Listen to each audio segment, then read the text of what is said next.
Calling to order the special called meeting of the South San Antonio Independent School District Board of Trustees. Today's date is May 3rd, 2017, and the time is 6 p.m. Ms. Martinez, could you take roll call? Mrs. Angelina Seguin. Present. Mr. Luis Ibarra Jr. Here. Mrs. Linda Longoria. Present. Mrs. Leticia Guerra. Here. Mrs. Connie Prado. Present. Mrs. Helen Mandel Prater. Here. Mrs. Ella Flores. Present. The board is elected to go into a closed meeting pursuant to the Texas Open Meetings Act, Texas Government Code 551.071, 551.072, 551.074, 551.076, 551.082, and 551.0821 to discuss concerning personnel matters pursuant to Texas Government Code Section 551.074. Thank you.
Stay here.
The open session of the meeting will now begin. The time is 6:49 p.m. Even though this is a special call meeting, we do have some agenda items that the board will be taking some action on. And due to that, I will allow public comment, but only right before that agenda item takes place. So right now we are going on presentation and reports. Number one, report on March 2017 STAR First Administration Reading and Math 5th and 8th grades. Dr. Zeller.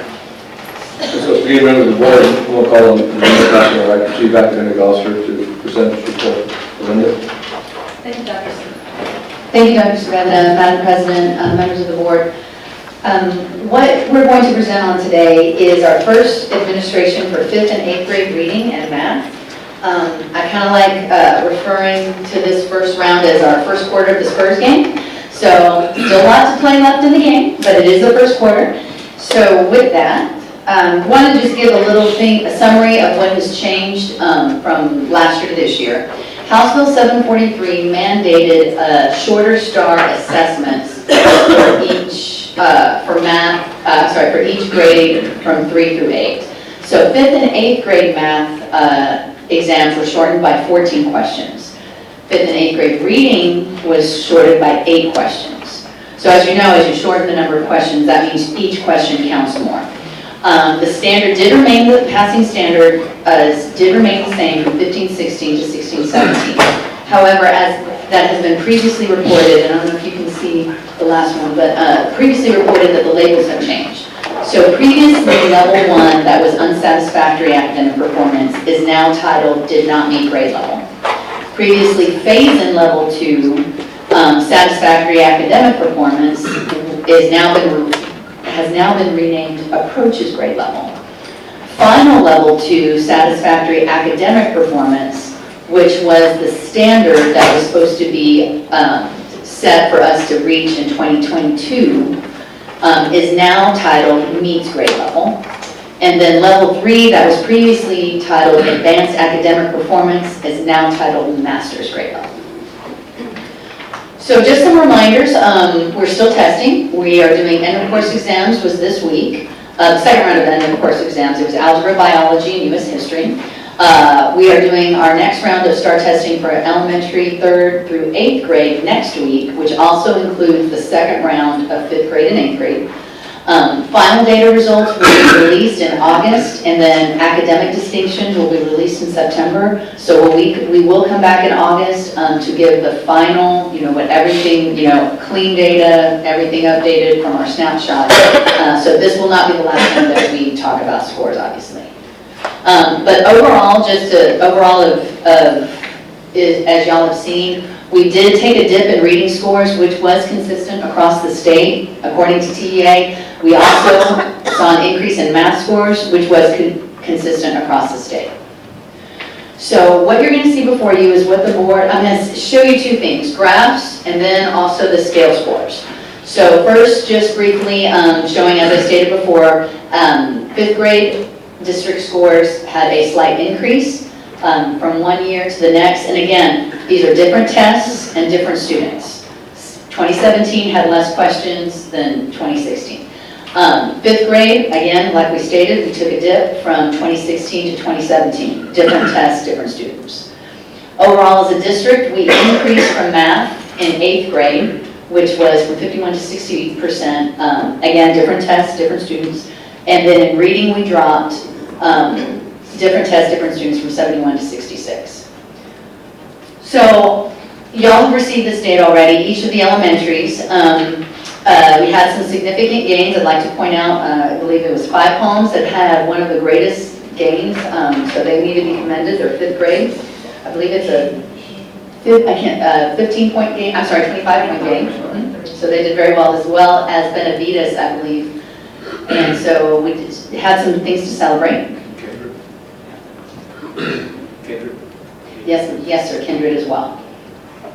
And then in 5th grade reading, almost every campus fell in their reading scores except for Kindred. So preliminary 8th grade math scores, we see again different students, different tests. We see increases across the 4 schools. I'd like to point to Casey. They had a very significant increase. And then in 8th grade reading, we had drops across the board, as previously stated. So now we also when we meet, and as y'all, I'm not sure if y'all are aware, but we meet with principals all the time about their data. And so it's one thing to look at the passing standard, but it's also to look at cohort to cohort. Now again, it's hard to try to cut and see, where our kids are out, peeling back the onion to really know, what our data is telling us. This is 5th grade students, but looking how they did in their 4th grade math. So as you see, from 4th grade to 5th grade, we have some significant gains. So this would be same students, different tests. So I'll just point out Price. Last year, Price did hit 95% with a different set of students.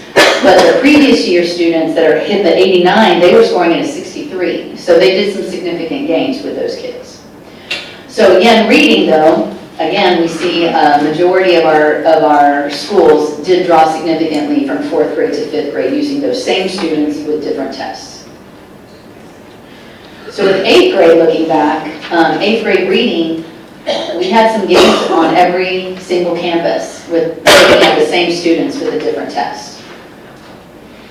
And then significant gains with 8th grade math.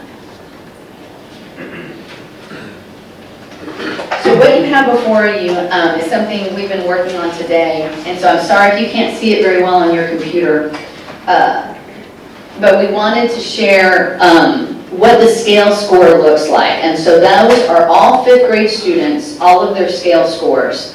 And the red line below are the 26% that did not pass, 38% that's approaching, 25%, which is meeting grade level, and then the 11% that is mastering. And so something just to consider that, again, we have way too many dots below the red line, but it is our first administration, and principals, teachers, and students they've already had their 11-day intervention plans working, I believe, the day they received this data. Then 5th grade reading, then again, this is how the scale score looks, and we had 40% who did not pass, which were the red and below, but then 29% approaching grade level, 16% meeting grade level, and 14% mastering grade level. So again, the goal is we need more dots above the red, yellow to move them up one band. So this is 8th grade math scale scores. So we have 38 approaching, 20% meeting grade level, but only 2% mastering. So we need, again, we were very happy to see 20% meeting, but we need more kids moving up the band levels. And then as you see with 8th grade reading, we had 33 approaching grade level, 20% in meeting grade level, and 13% mastering. Now as a district in 2014-15, and this is part of our board goals, I believe our mastery as a district was 8% in reading, and 9% in math. So seeing that we're having our mastery at 13% is encouraging, and some of it, again, it's still early, we still need third grade for it, we still need 22 other exams, but it is encouraging. So just to kind of share briefly what principals are not just have been doing for all year, not just this year, since our leadership came aboard, is we really train deeply on data. In fact, one of the first books we had a book study on was Driven by Data, and it basically transformed our PLCs on having a very tight focus on what data means. So this is a sample data wall at Benavides. They hold their PLCs, every grade level holds their PLCs in this room. Each card represents one student. So I believe green is 5th grade, yellow is 4th grade, pink is 3rd grade reading, and purple is 3rd grade math. So they each, and so as students go through, whether it's a common assessment, any assessment, they move it up the bandwidths. And I don't know if you can see, but he also has, like we have the doesn't meet, the yellow, the green, and the blue, just like, approaching grade level, mastering grade level. So this was at the beginning of the year. We still need to move a lot of students up to those bandwidths. And so this is a sample, so once we get this data back, this is a sample data meeting protocol that all teachers use when they review their data. There's basically 7 areas that they have to identify, and so you see it in that deep dive analysis, and then have to form an action plan based on the deep dive analysis. So I kind of wanted to share that this is immediately when we get data, and not just this data, all our common assessments, everything that we do, they always come back, peel back the onion, what is this data telling us about our students? And so what's important to note, so here's a sample, I whited out the student name. So this is a sample at Dwight, and this is one 8th grade teacher, where she not just showed, as you notice, it's not just STAR data, it's what's their AR level, meaning the reading level. So this is 11th grade, that first student, 11th grade, 2nd month. So his STAR was, I believe, 78, 76%. The first common assessment improved, but what happened in that second common assessment? Why did it happen? What was the root cause of it? And so that's how they go through any assessment they take, they track it, look at that data, and what are some instructional considerations that they have to make as a result of that data. And so this is a sample action plan. So the student expectation is identified, what questions, then the item analysis, they noticed that they all chose the wrong answer, so they all chose G. So now that's an instructional consideration. What was it about my instruction that had majority of students choose G? So I just kind of wanted to share with the board sample action plans of what they have to do next. And so as a result, they meet with the principal. They have to present this with their principal, what they saw from their data, and what their actions are going to be. And so this is a quick action plan, that these are the SCs that they have to address, how they're going to address it with a frequency and duration, 25 minutes for vocabulary enrichment, 45 minutes of computer-based program, who is going to deliver it. Some campuses have their librarians helping small groups because they're very good at reading. In this case, it's a general ed teacher and the special ed teacher working together. And where it's happening, and then how they're going to progress monitor with student participation, teacher observation, and multiple choice questions. And so that concludes my presentation. I'll be happy to answer any questions. Board members, are there any comments or concerns for Ms. Delinda Elder? At the very beginning, when you were presenting the 5th grade district scores, 8th grade district scores from one year to the next, are those percentages, are those the meets, or are those the approaches? Those are the approaches. And I shared this with Ms. Prado right beforehand. The 2016 was adjusted because last year, 2016 scores did not include LEP and special ed. They had a different test.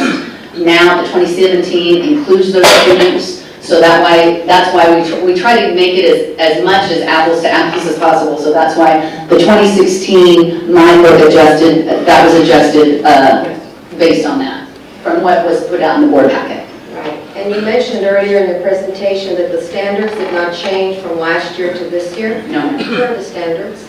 The cut score, The standards, yes. yes, the cut score for approaches, Just in general, like the number of questions the students take, how many do they have to answer in order to meet the approaches. the approaches? Denise, do you have that? I sure do.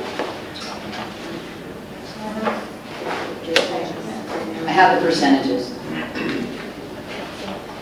Do you want the number of Like questions? say for example. Come up to the podium, please. Sure. Thank you. Say for example, I'm looking at fifth grade math. Okay, Are there 36 items in that exam?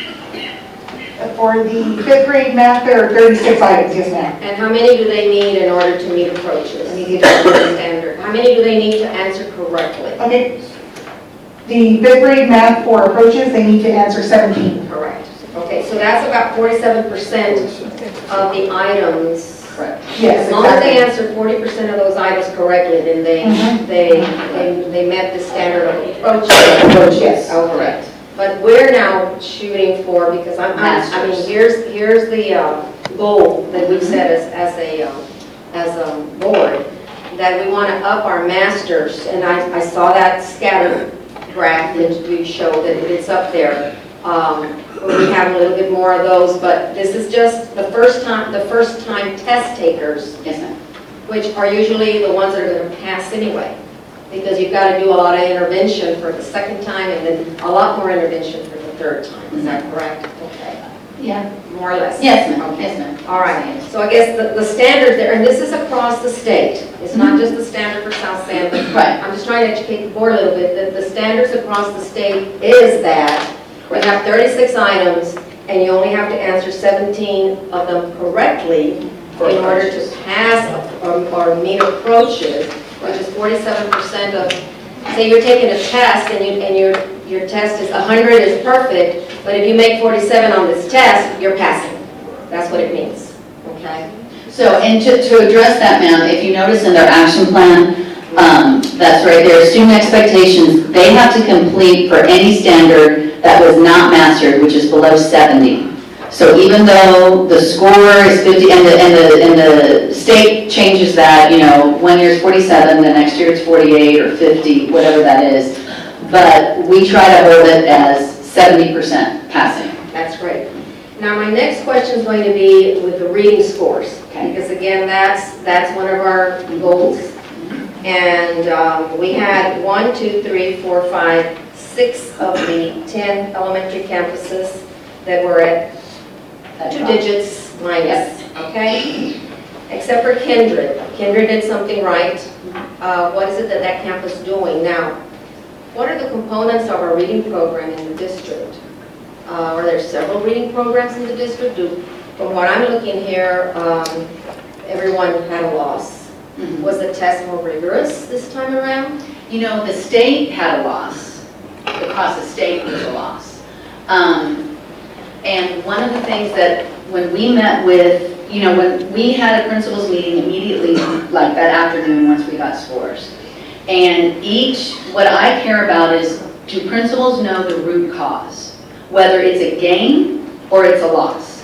Because if you don't know why you gained, well then how can you repeat it? Just like if you don't know why it dropped.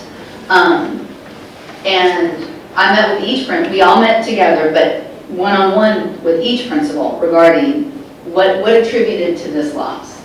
Some principals stated, I should have moved that teacher from that grade level. I waited too long. I waited till January. I should not have waited. I should have moved in October. I saw they were struggling.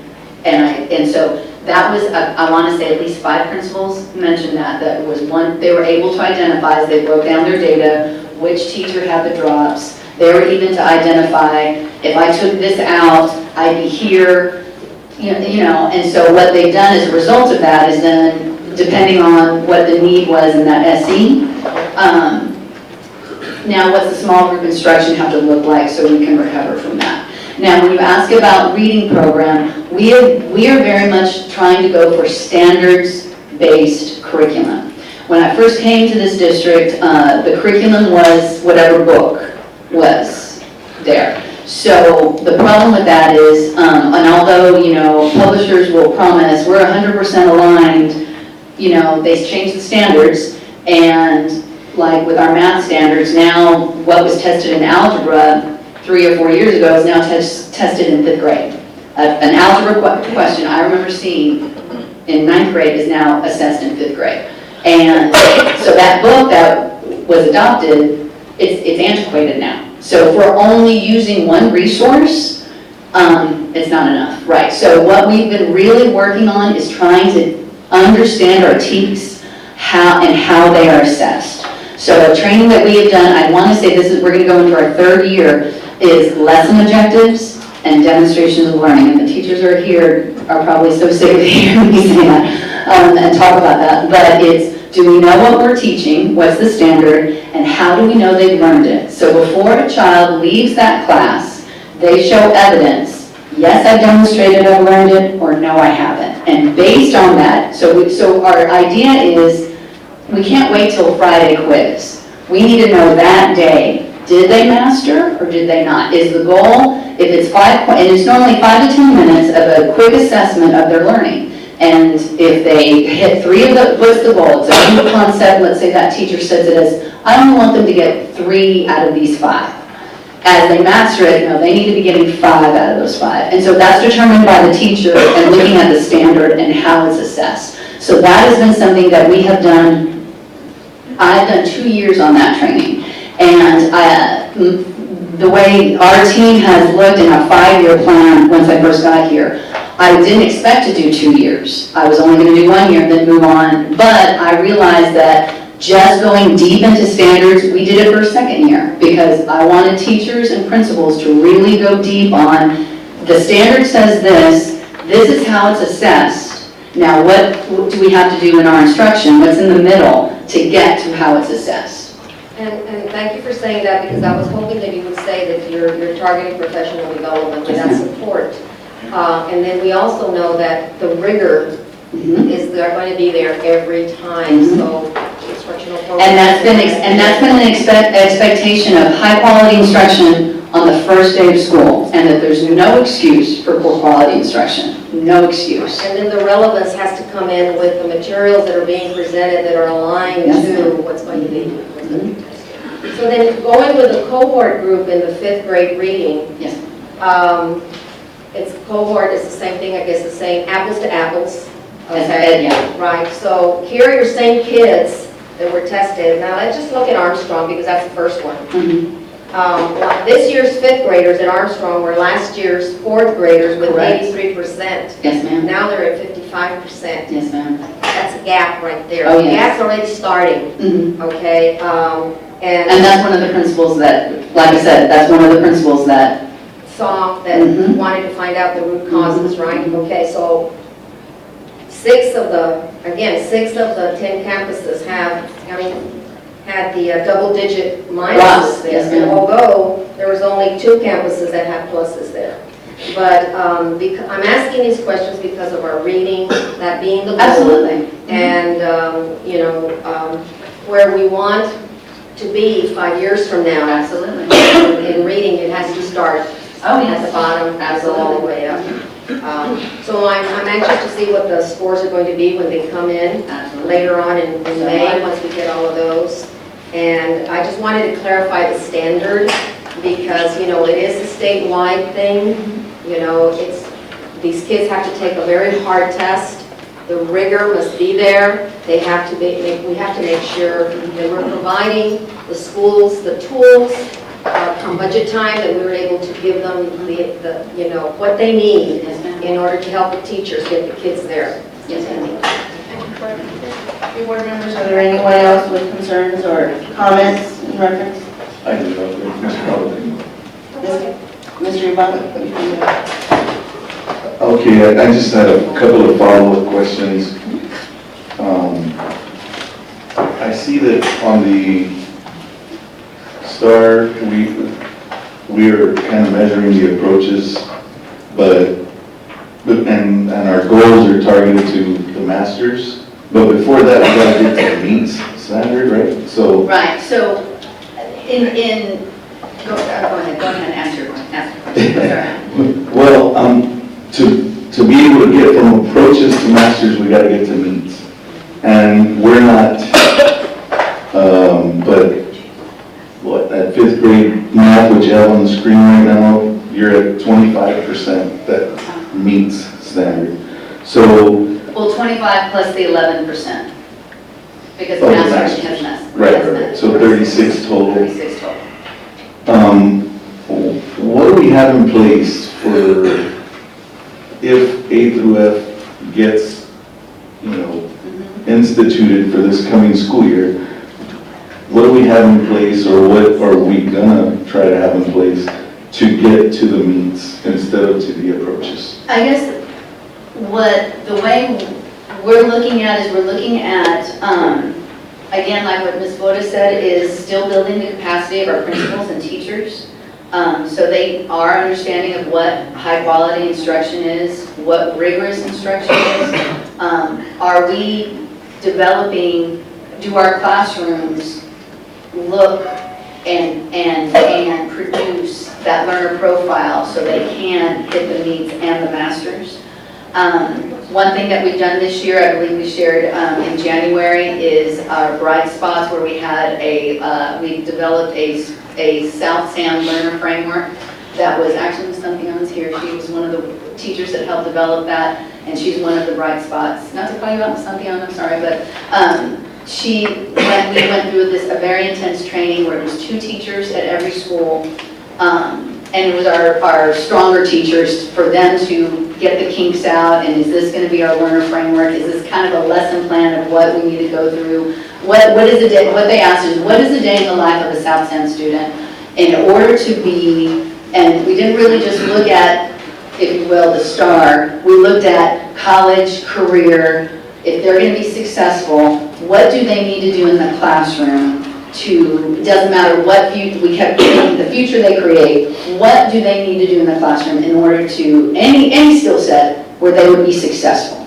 So we created a learner framework that we had presented in January, and I'll be happy to bring it back at our next workshop.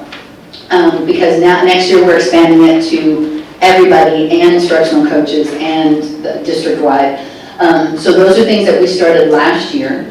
And that was our first year of developing our South Sound Learner Framework. In addition, we do have instructional coaches providing support. Now, we only have 1 per 2, and I believe I brought up in our last budget that I would like to look at instructional literacy coaches at every campus and instructional math coaches at every campus. So that is something that I'm proposing that we have proposed in our proposed needs at our last budget workshop, because I believe that we need that we need people on campus not sharing. So therefore, a teacher is struggling or a teacher needs assistance. It's not enough to be in a room someplace and get professional development. The best professional development is shoulder to shoulder in the classroom working with kids. So that's something that we are doing. In addition, holding principals accountable. How often are you coaching teachers? How often are you providing face-to-face feedback?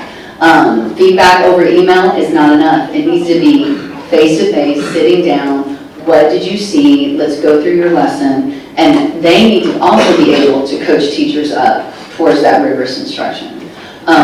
So it's everything that we're doing in our academics is our goal is to move the more dots up. And I've said this before, we need to think if we have high quality instruction at a high level of rigor, the STAR should take care of itself. Right. And that's is thinking of, if we are really hitting it hard, then it should be STAR smart. And that's that's my vision, and that's where we're trying to go for. But with that high expectation, we need to have structured support for our teachers and students and principals so they can reach it. Totally agree. And that's kind of in line with our board goals that we just set, with the same mindset that if we set our bar higher, then the test should be essential, but that's not where we're at right now, so. No, and I'll tell you, what has changed in the 3 years and the conversation with principals. When I first got here, principals kind of waited until, they would wait for the intervention for high-quality instruction. Well, we can always, we'll wait for tutoring. Don't worry, Ms. Castro, they may look bad, you know. Well, no, we need to have high-quality instruction the first day of school. If we had high-quality instruction every day, beginning the first day, and the reason why I always hit on the first day is because I feel like that is the most important day, because that sets the tone for the whole year. When kids walk in and they see they're doing a project, they're doing this, or are they just writing their name and learning, you know, that sets the tone of what that classroom's gonna look like. And so, changing that mindset of, we can't wait for the intervention, we can't wait for the Saturday school. We need to know right now, did they master? How are they demonstrating from that day, that class period? So those are the things, and again, like I said, we're not there, but we're working extremely hard to get there. And I think a lot of it does rely on the principals, but one of the things that you mentioned was that a few of the principals didn't, I guess, catch where the teacher was. You know, you balance it, you know, some principals felt like they should have, you know, you decide, you know, do I move this teacher out of that grade level, you know, or do I try to keep coaching them and coaching them and coaching them and hopefully they'll change? You know, it's a leadership decision, and some of them, you know, yes, it ended up going to fruition. Some of them, they should have made a change, is what their opinion was. So my follow-up to that is, that we have instructional coaches in place for that very reason. Yes.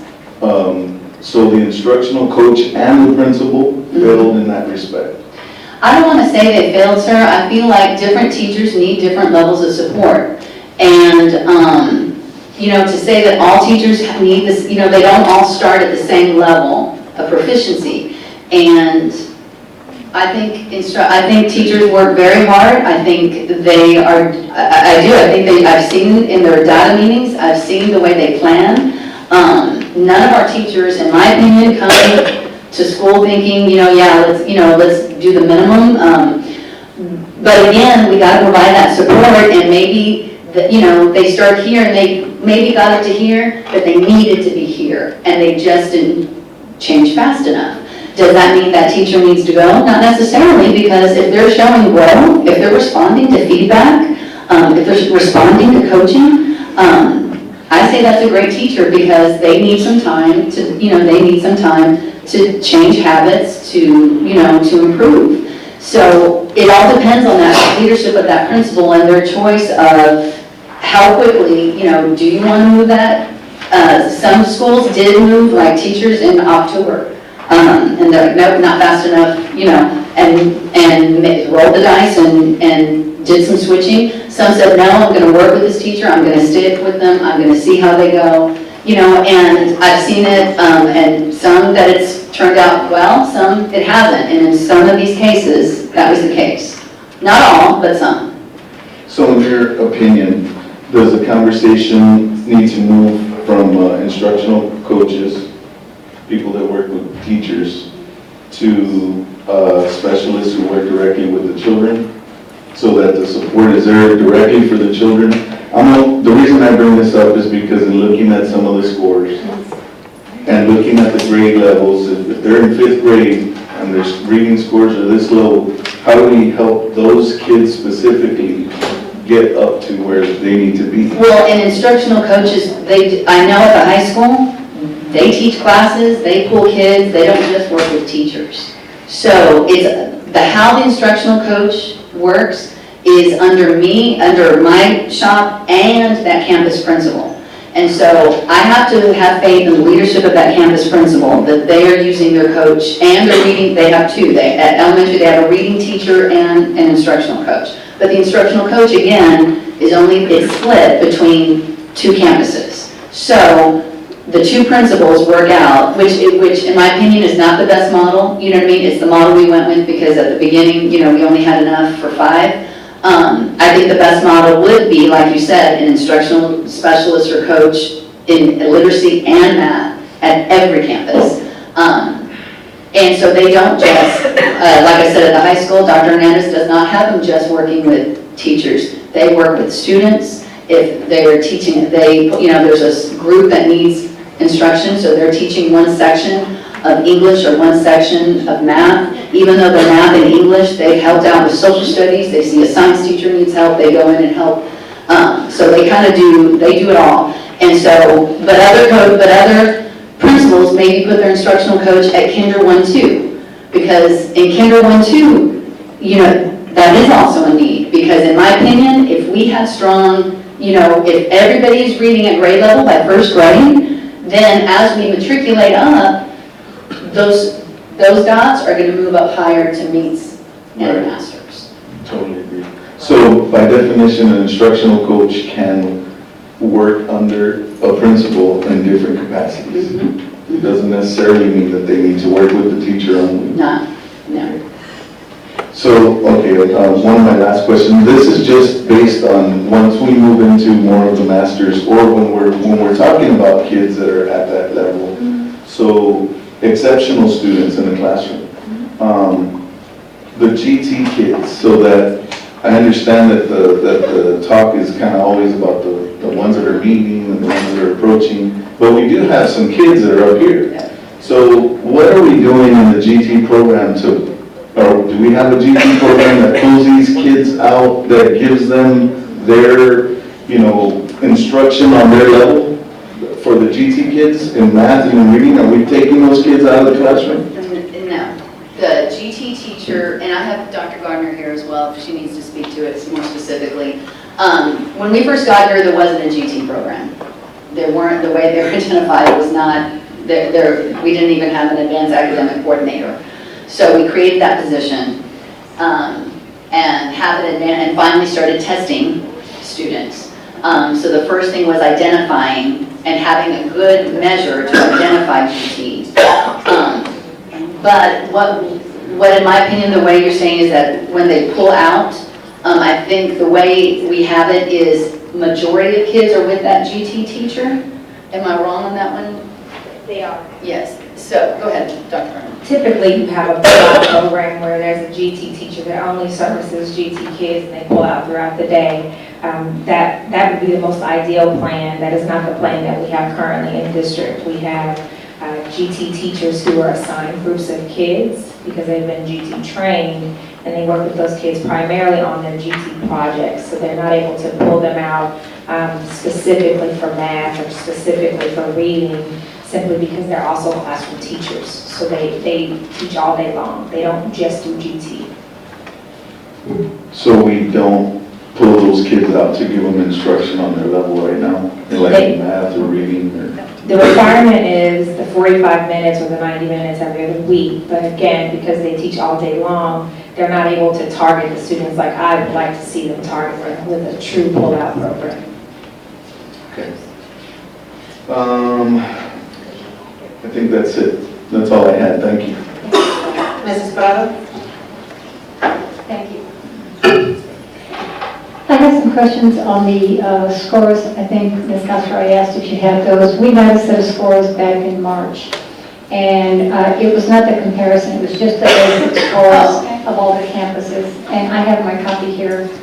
I think my answer has already been answered. One of my questions was, how many questions did the student have to pass? And Ms. Lotus already asked that, and you answered. I think for math, it was, they have to answer 17 correct, and there's 36 questions. For the fifth grade, yes.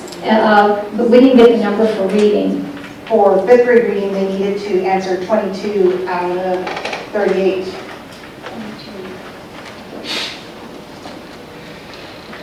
And these questions and answers is something that's determined by TEA. They're the ones that Yes. decide. And does that change every year, the number? It does, because of the scale score, they wait for all the tests to be brought in and scored. And they knew already that for, let's say, the fifth grade math, it was going to be a scale score of 1,500 like last year. But they wait until everything is scored and ready to go, and then they apply the how many missed to that. big algorithm of this English language with the objection. We have a big challenge ahead of us. I'd like to go to the TEA website, because they always give you a bunch of information on changes that are coming up.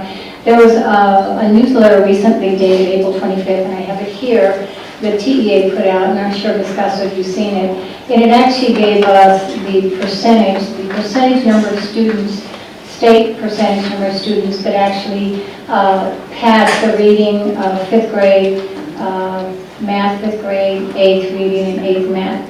And so I was looking at our scores, and if you look at the campuses, starting with the 5th grade math at the elementary schools. And I think this is easier for the people to honestly understand.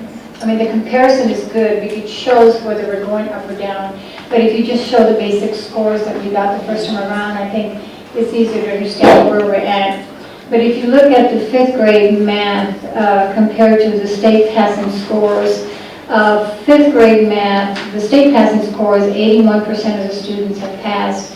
And at our elementaries, you have 1, 2, 3 of our campuses that have exceeded that, which was Athens, Gabrillo, and Price. Although Kindred, only by 1 point, has not reached it yet, but I'm sure that they will. So they've done very well at this point. The others still have a lot of work to do, but this is only our first administration. But I think we need to strive to pass that state passing score. I think that's important, or as they call it, a mastery. We need to do that. So the other score was the reading. And I think on the reading, the state passing score for 5th grade was 71%. Right. And unless I'm looking at it wrong, I don't think any of our elementaries exceeded that state passing score as of yet. Although I must admit, Kindred came pretty close. They're at 70%, and the state is 71. So there's still a lot of work that has to be done on that. And then on the 8th grade level, you have the 8th grade math. The state passing score for 8th grade math is 74%. And of all the campuses, really none of them achieved that 74. Dwight missed it by 1 point. They were at 73%. So there's still a chance that we could exceed that, hopefully with the next testing, which is coming up next week. Is that correct? And then the last one is is the reading for the 8th grade, and that was 74%. And I don't think any of our campuses exceeded that. Some didn't meet that. Okay, so we have a lot of work to be done. Athens, Gabrillo, and Price have done a really good job on their scores on the on math. Reading has always seemed to be a struggle, and that's one of the things that the board as a whole has, and Ms. Flood has brought up the literacy issue. We need to work on that, and I agree. But that, I just want to make a comment on that. We have 3 elementaries that are doing exceptionally well, Athens, Gabrillo, and Price, and it's sad to see that this is how we're rewarding Athens by closing that school that's done so well. The other thing I have, Ms. Costa, do you expect, like our second administration, do you expect some of these campuses that will be able to move up that notch to maybe meet that state scoring test? Just yes. Okay, I hope so. I mean, they're close, so we need to get there, and there's still a lot of work to do. And then I think you already went through some of the interventions, but a lot of your interventions that you talked about were data-driven. I want to know, what are you doing for the teacher and the student as far as more help, maybe more instructional coaches, more reading facilitators? What are we doing? I know that currently we have some. I don't know how many. Do you happen to know how many at the elementaries we have? We have a reading teacher at each campus, and then we have 5 instructional coaches that are split between 2 elementaries. At the middle school, there are no coaches or reading teachers. We have 4 district content facilitators that help the middle schools primarily, but they also help all content areas. So if they need help in 1st grade, then they're full for there. And then we have at the high school 2 instructional coaches. One for reading and one for literacy and one for math. Okay, you said that there was reading teachers at each of the campuses. What is going to happen to the reading teachers at the or the elementary campus that's closing? At the elementary, well, I can tell you what's going to happen at the reading teachers across. What I would like to do with all reading teachers is to increase that to the number of days as the instructional as the instructional coaches are. They're 210, and right now a reading teacher is, according to their job description, isn't to, help with other teachers to like professional development, although some of them do that. So I would like to take that existing position and upgrade it, so therefore we would have an elementary literacy specialist at every campus and a math specialist or math coach at every campus at the elementary. Well, obviously, the coaches and the instructional people we have for the math have been working. They're doing really well. It's the reading that needs more help. And can you tell me how much time do these instructional coaches or the, what are they called? Are they facilitators? The instructional facilitators? Yes. How much time do they actually spend with the kids in the classroom? And do they pull them out? It depends on if that's the request of the principal. Okay. So we always go off of what the request of the principal is. I call it about dunking our Cheerios in the principal's milk. It is up to the campus principal of what gets pulled out and where they need our staff at. So if that campus principal says, you know what, I need our math instructional facilitator, Ms. Kowach, I need her to help me with my 5th grade PLCs, we work her schedule, but if that means she's not helping at the middle schools. So that's what we need. We work her schedule to meet the needs of that campus principal. And are we still doing tutoring for these kids that are not quite there yet? Yes, Is that being offered at all the elementaries? Yes, ma'am. So, and is that just on a voluntary basis and whoever wants At to principal works, they work with their campus action plans and decide. I mean, again, I don't like waiting for tutoring. I want what's happening in that instructional day and how we're adjusting within that instructional day, because what if students can't stay after? Right. So- So it's always good to have that extra Correct. help. Yes, ma'am. It's I never know. enough. Right, exactly, and I know you've heard, Benavides has their math nights, they call it Friday night lights, and where kids stay and do math nights or science nights. I know, so not just tutoring, but they also try to make it fun, where it's fun for kids to stay and work on. Going back to instructional coaches, I noticed in our budget workshop number 2, I think the recommendation is to approve 7 more, if I'm not mistaken, it's 4th elementary and 3rd and middle school. Will this be reading or math or what? It would be, like I said, that amount is the $457,000 is that amount where it will upgrade, our reading teacher to an instructional specialist, and then be able to add a math instructional specialist or instructional coach, if you will, at every, so it's not so much the number of positions, but that amount will get us the support we need at every campus. So you're not adding more reading I'm specialists? trying to upgrade their All you're position doing is changing their titles. and upgrade their job description and increasing the number of days. So you're not giving the campuses more help? per Some of se? them, yes, because I want to use our existing, reading teachers, because some of them, all of them, they're awesome, and I think that they would do well in an instructional coach position, and I want to give them that choice of, if this is something that you feel like is within your wheelhouse and your skill set, I want to give them that opportunity to have, to be in that position. I think a lot of them are doing the work, but they're not having the days or getting paid what instructional coaches are. So with that, that's why that was my suggestion. Some of them, it is adding positions. It would be adding positions at the middle schools, but it's within that $457,000. We're able to work that. So if they're going to be instructional coaches, they won't be teaching full-time in the classroom then? No. So you'll have to hire more teachers then to fill their slot as a teacher? Because then If we hired, yes, if it's an existing teacher that applies for that, then yes, that would be a vacancy and we would hire for that teacher. Absolutely, that's what I'm saying. So with all these facilitators and specialists, where are they housed? They are sort of housed here. The instructional coaches are between two campuses, so they have like a spot at one campus and a spot at the other. I have like a cubicle that all four of them share, the instructional facilitators, but they share it because they're mainly at the campuses.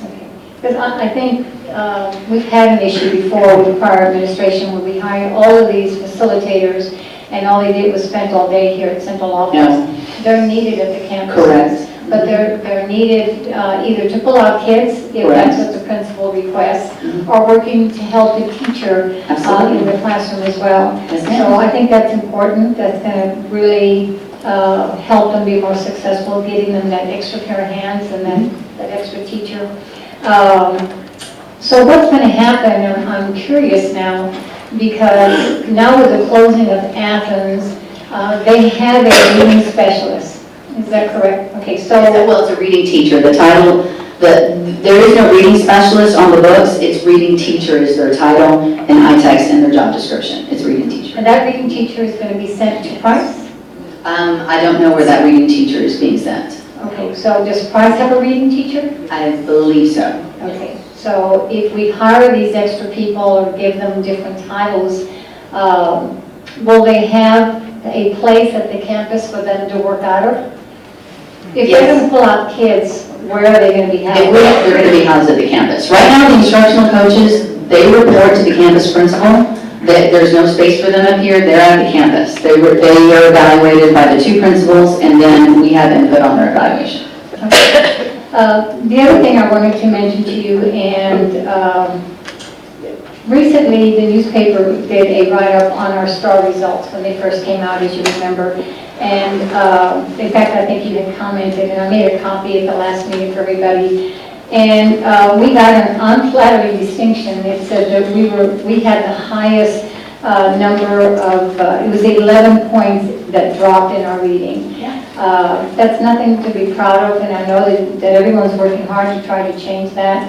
But I think the more help we can get our campuses, the more successes we're going to have. And I can't stress that enough. Teachers right now have a lot to do. Now with this program change and bilingual cluster, and then now the closing of the schools, and then adding more kids to the campuses. I mean, it's just a lot. It's a lot for all the campuses because it's going to affect everybody. So the more help we can get them, the better. But I'd like to see that 11 points change. Because it's not very flattering that South San is shown as the lowest, the biggest drop in points in reading. Well, we had huge gains last year, if you recall. Yes, exactly. But I know that you all are doing your best. I know you're very passionate about the scores and the kids and working with the staff, and I appreciate that. But I think, we need to really focus on that. The other thing I have is we as a board, based on the scores, the only person we can hold accountable is our superintendent, Dr. Saavedra, because he's the only one that we get to evaluate. So, and then Dr. Saavedra, I'm assuming, holds you responsible because you're the curriculum person.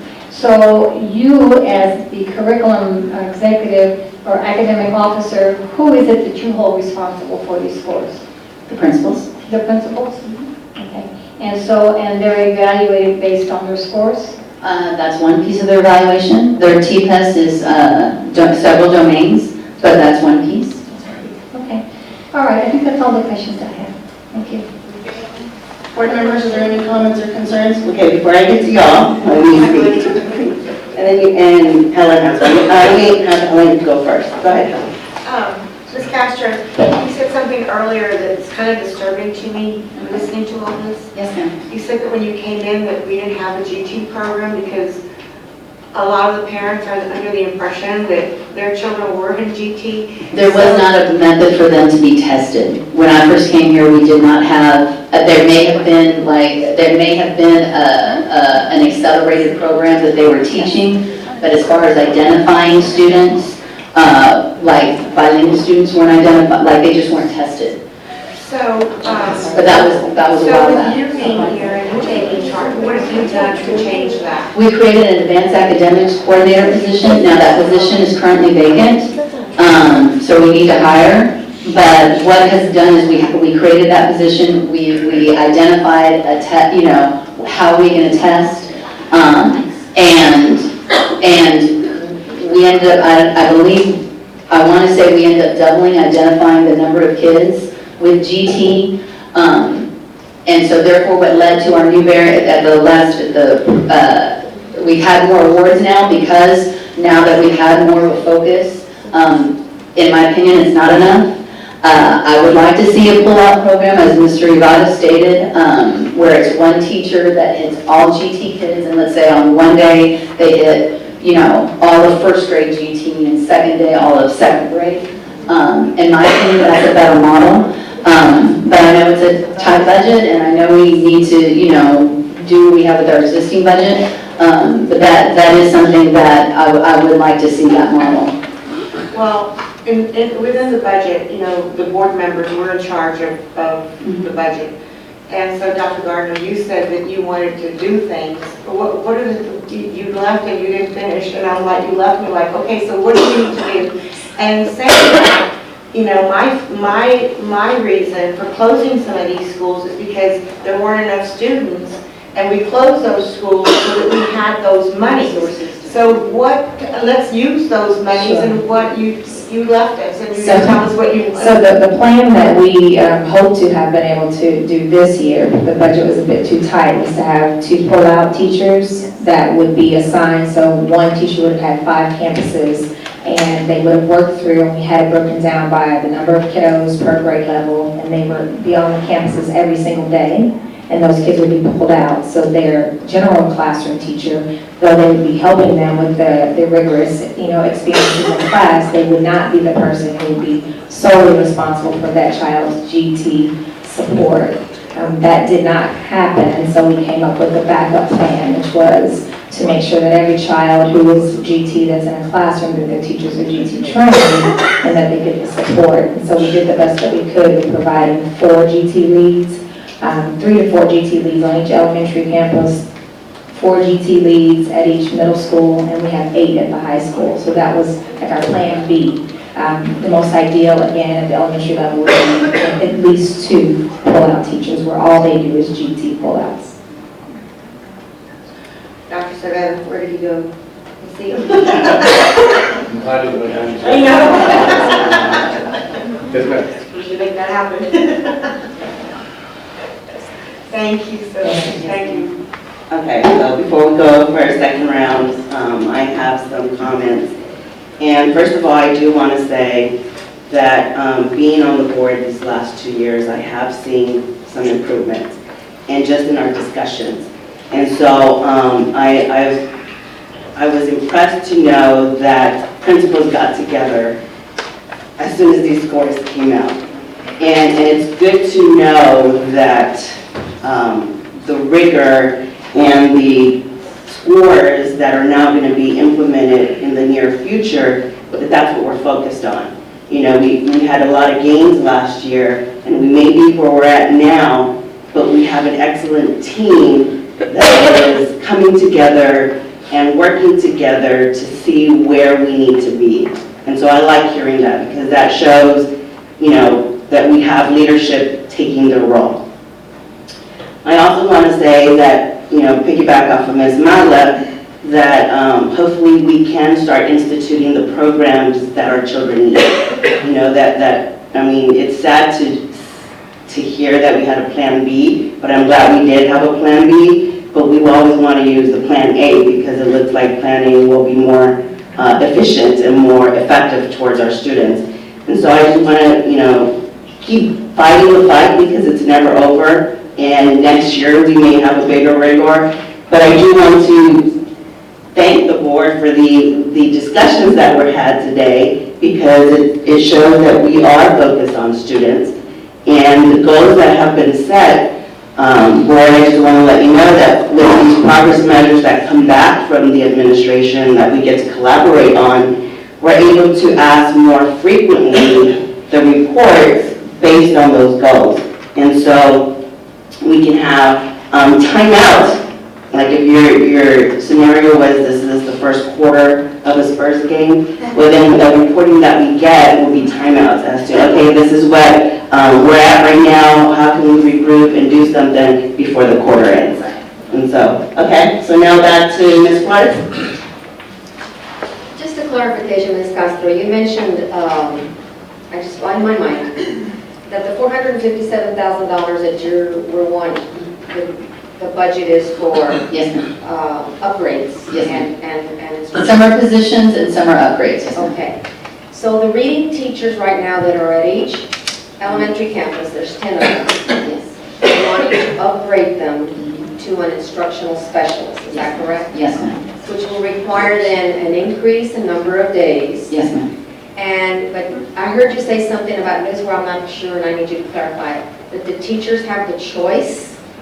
If the reading teacher doesn't, I don't want to force them into that position. I'm meeting with reading teachers on Friday. If they may not want that, because I don't want to force them into it. I don't, they may not think, no, I'll just apply for another position as a regular teacher. So I want them to know that this is what we're looking at doing in their position. If they don't want that position, to give them the option of, here are vacancies that you can apply for, but this is what your position is going to entail. Okay, so then their choice is either to become an instructional specialist or go back to classroom. Correct. Okay, but the principals don't have a say-so in this? Well, they hired, but they hired it was the principals that hired these reading teachers. Right. So that's their say, if you will, do you Okay. see me? They hired each of their reading teachers. Okay, so say there's this reading teacher that's really working and really likes working with this particular principal at the school and has gotten along and is working along with these students. Does this then reading teacher become the instructional specialist at that school? Yes, ma'am. Okay, will not be moved. No. And the principal will have to say so on this. Okay, fine, thank you. Okay, Mr. Ibarra? That answered most of my questions. Okay. Board members, second round, anybody? All right, I think we can move along. And the next one is the discussion and possible action to approve guidelines and/or board policies for the implementation of the District of Innovation Plan. Council? No comment. Okay, there are no comments, so Dr. Saavedra. So again, members of the board, what's before you at this time is some recommendations from TASB, policy recommendations to address the local District of Innovation Plan, in essence, the exemptions to better meet the needs of our students.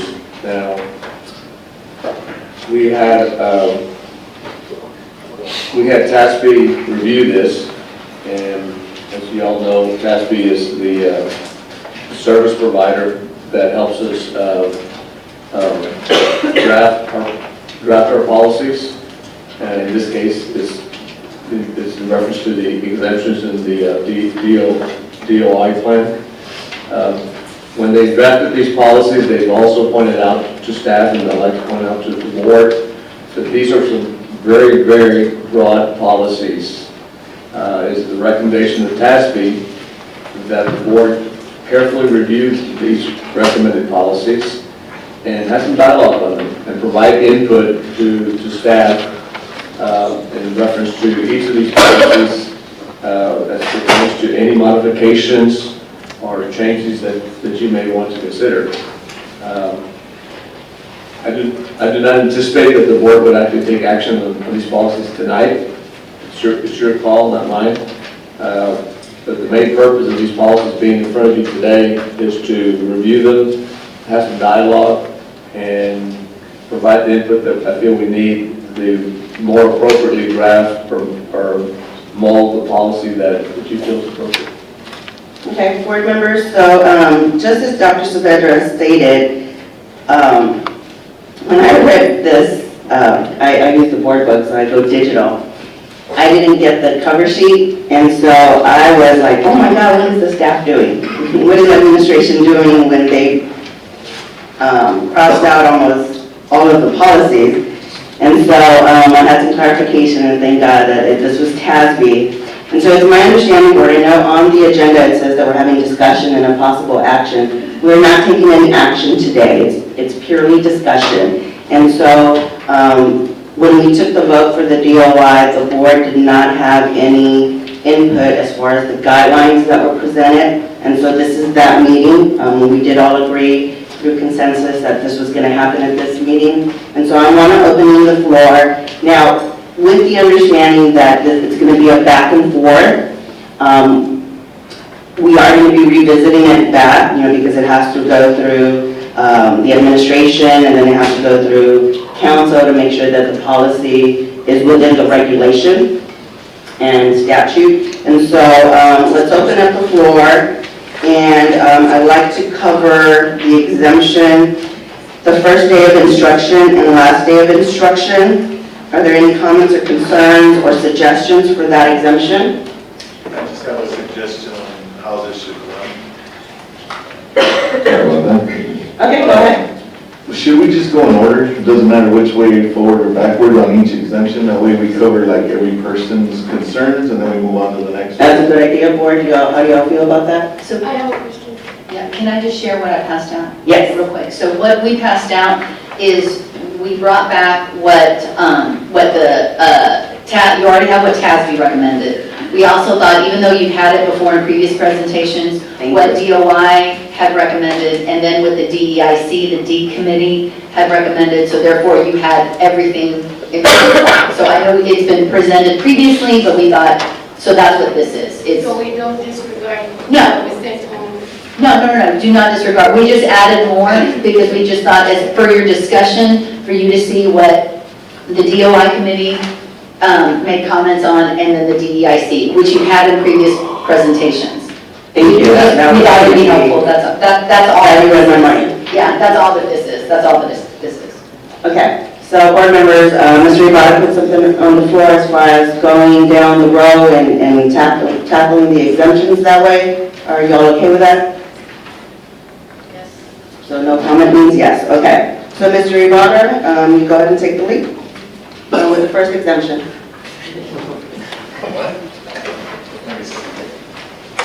And we'll do the one exemption, go down, and then... Right, so the first. Okay, so the time is 7:55, and so I want to possibly see what we do in an hour. Okay. And then, like I said, it's going to go back and forth, so today's not a finality. I'm trying to find which one of these I'm going to use for the order of exemptions. Okay, use the one that was just given to you. They're in, the packet is in the order of the plan, so they're all in They're in the same order that it was in this. So the first, the AF local, this is TASB, That goes with the exemption. that goes with the exemption. And I believe on this one, there were no recommendations from DEEC or DOI. There was So a there's a DOI. page behind it, so it just goes in Oh, that's order. right. So there's an exemption, there's TASB, and then there's a page that goes with the DOI and the DEEC. I'm sorry, So if yes. there was a comment or not, there's still a page that goes with it. So you have like a little packet for each one, and they're in the order that was in the plan. Right, so. I think we need a workshop to understand how to work on this out. So the very first one that we're looking at then is the first day of instruction and last day of instruction. Yes. Yes, yes, And that's what we're talking about right now. yes. I don't have any input on this. Okay, Ms. Flores? None for me. Ms. Longoria? None for me either. I'm fine with it. Ms. Prado? No, I don't have any for this one. Ms. Prater? I have a question. So here it says, first day of instruction and last day of instruction. So I thought we had passed, voted on the calendar, no? Yes. Yeah, we did. So are we changing that calendar? No. We're setting policy. So we're visiting, if we only want to apply it 1 year, not the next year, or, I mean, we can be as strict as that if we wanted to be. Yeah, basically it says that the district determines The date, the starting first date. date and the last date, not TA. And it says shall annually determine. Right, So- that's that last sentence in blue. Okay, I just want to get my mind straight on that. Okay, are we redoing all this? No. Okay, all right, I'm good now. Okay, so we're good with that, on that feedback. So the next exemption is TEC 25.092, minimum attendance for class credit or final grade. Mr. Ibarra? Okay, so on the one we just got in the mail yesterday, that's the TASB recommendation, right? Yes. Okay. Okay, but if you Don't look agree at the with that. packet you've got right now, it has it. It's the second page, yes. Right, And then we have the DOI committee yes. and the DEC, I see. Right, so I just on the TASB recommendation, they struck out everything, and I don't agree with striking out everything, so, Can I share what the strikeout was for? Because I walked through it with the TASB consultant, I just wanted to kind of share. She was not recommending that we get rid of all of this. She's saying that according to how we wrote our DOI plan, none of this applies, so it needs to be replaced with what it is that we'd like to see that's more aligned with what we're trying to do. on our verbiage. Yes, because none of this goes along with what we're trying to do. The only thing she recommended was that we put that first line, and everything else she felt we needed to develop to be better aligned with how we're trying to carry out the plan. Right, so that one sentence that they put in there is very vague, and it just kind of says that we're just waiving K through 12, and so, Right, so we need to add more to Yes. replace everything in red. so the benefit for exemption under our local Yeah. Yeah, that's the benefit.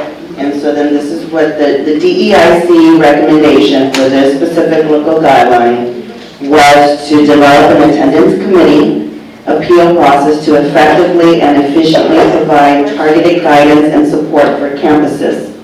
The DEIC will also develop a process to address those students who are able to complete the requirements of a respective course in less time.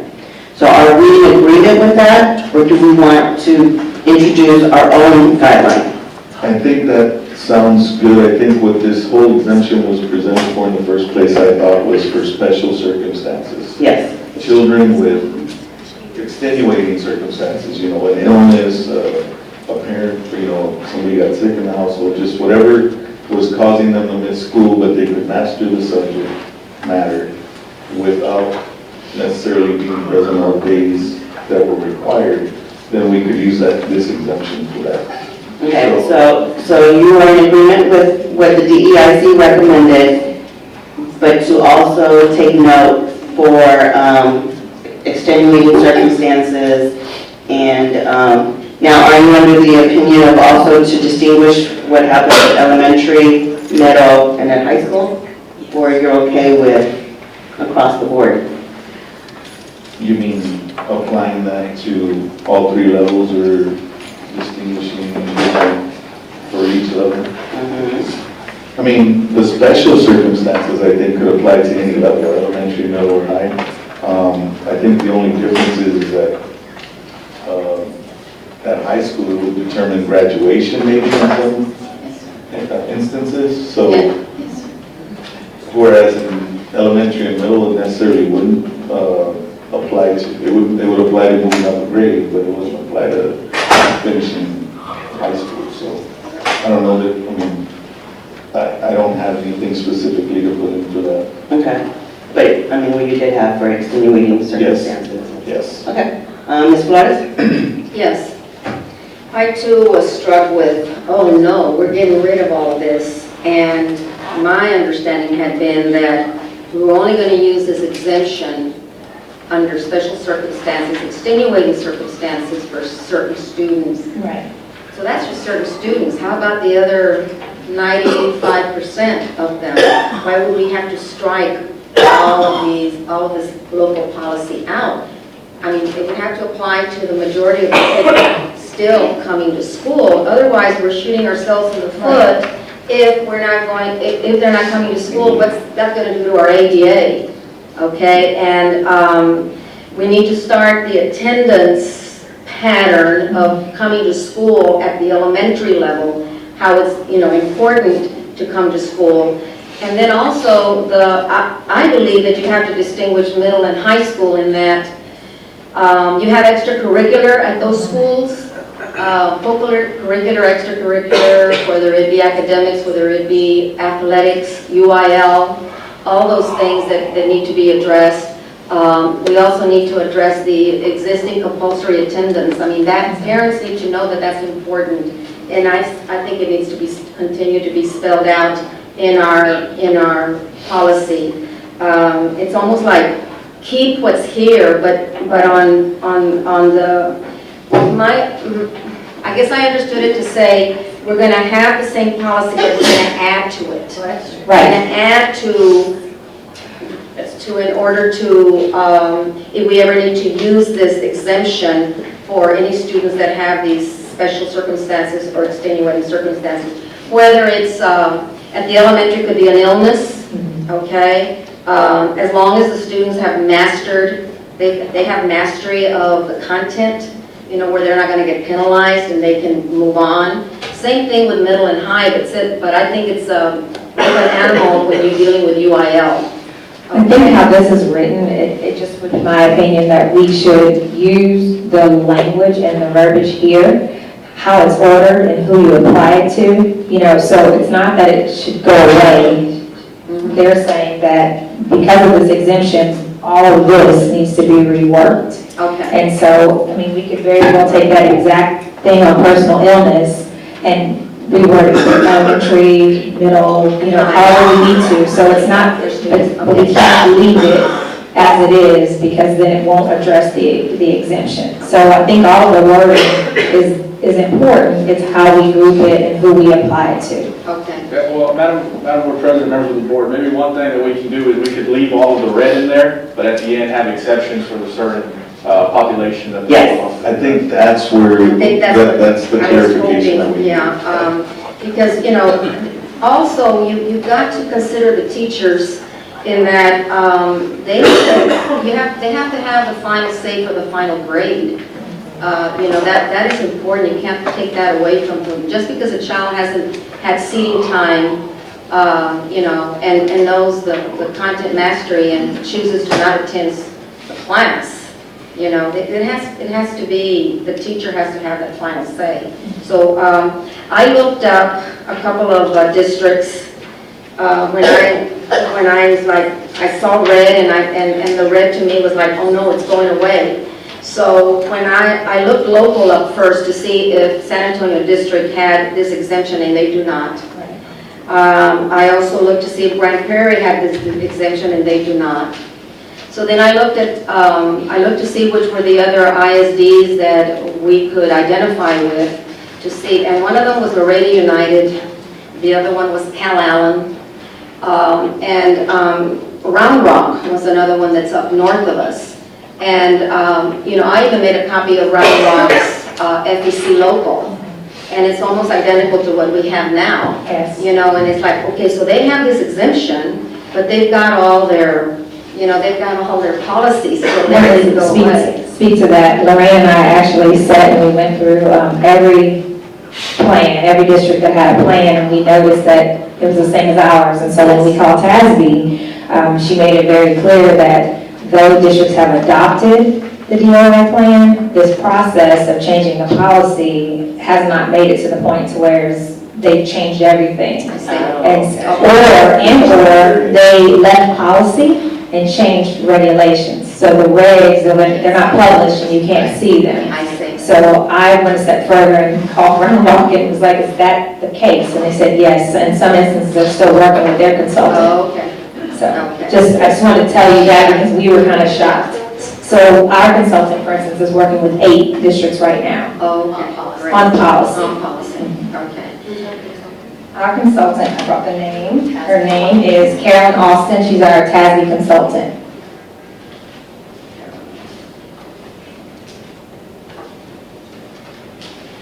And really, that's all I have to say on this because I feel very strong that the exemptions are just going, this particular exemption is going to be for a small percentage of our students. The majority of the students have to follow our attendance and attendance for credit. Yes. And you can't take the final grade away from the teacher. They have that say so.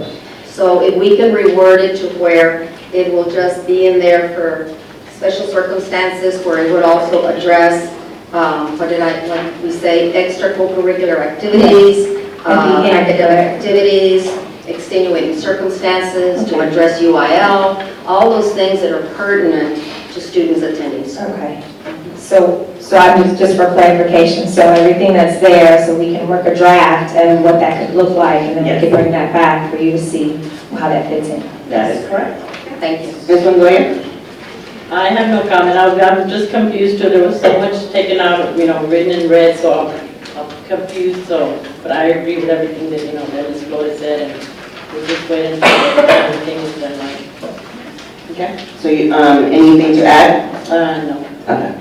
And so, again, Mrs. Flores pretty much hit it. My concerns were UIL and when they go out because of athletics and stuff. And so I know, especially now, since a lot of our teams are doing playoffs and they're on Fridays. So that's a lot of time we're missing out. Ms. Guerra? I also feel I agree with being specific to each level, but we can address this more and tighten it up. Yes. They're wanting feedback as to how do we feel, and then so they're hearing that, and then they're going to come away all of it and then bring us back something. And we'll work on it some more, yes. Okay, that's it. Ms. Prado? I had, at the last meeting, I had offered some guidelines that I had proposed, and at that time, of course, they were voted down. So with that being said, then I really have nothing other to offer at this time. No, but you can still offer those. This is an opportunity to bring it up because that is your opinion, and they're willing to hear what the board has to say individually. So then my next question is, none of these opinions are going to be voted on tonight. They're hearing it. Are they going to incorporate them? Yes. They're doing? Yes, so you do have to voice it if you want it to be incorporated. Okay, so, and like Ms. Longoria, I'm confused with so many different versions of the DOI. Ms. Castro, the DOI that was, I'm assuming something was sent to TASB for them to come up with a policy, and that was your original DOI plan that the board had approved, right? Yes. Okay, that did not include the DEIC committee's recommendation at that time? Okay, so that is what we have today, is the DEIC's recommendation. Right, we just thought, and It was I'm the sorry for same. the confusion, we just thought you would have everything at your fingertips of what was previously presented. And so we had TASB, if the DOI made a recommendation, and if the DEIC had a recommendation on that. Okay, all right, then I will offer, if I have the opportunity then, I think the exemption is a good exemption. And the only thing that I had asked to add was the special population students that need that extra help. We have those students, especially those that are not credit deficient, and allow them to pursue some sort of an internship because they've already met the requirements. And instead of them just not coming to school, give them the opportunity to advance themselves and do an internship somewhere. We have a lot of businesses here that, the hospitals and the other offices that are here.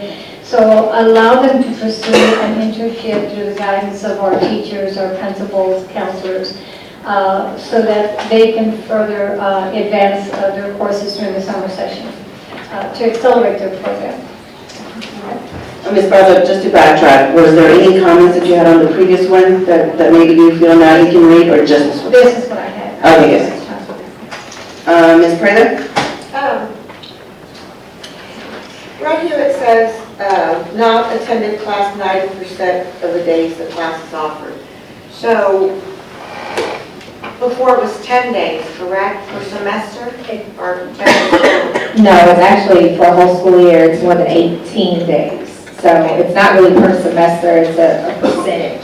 Okay, so there again, are parents going to give a specific number that they can go by, because 90%, I mean, they don't know how many days they can actually miss and not be penalized.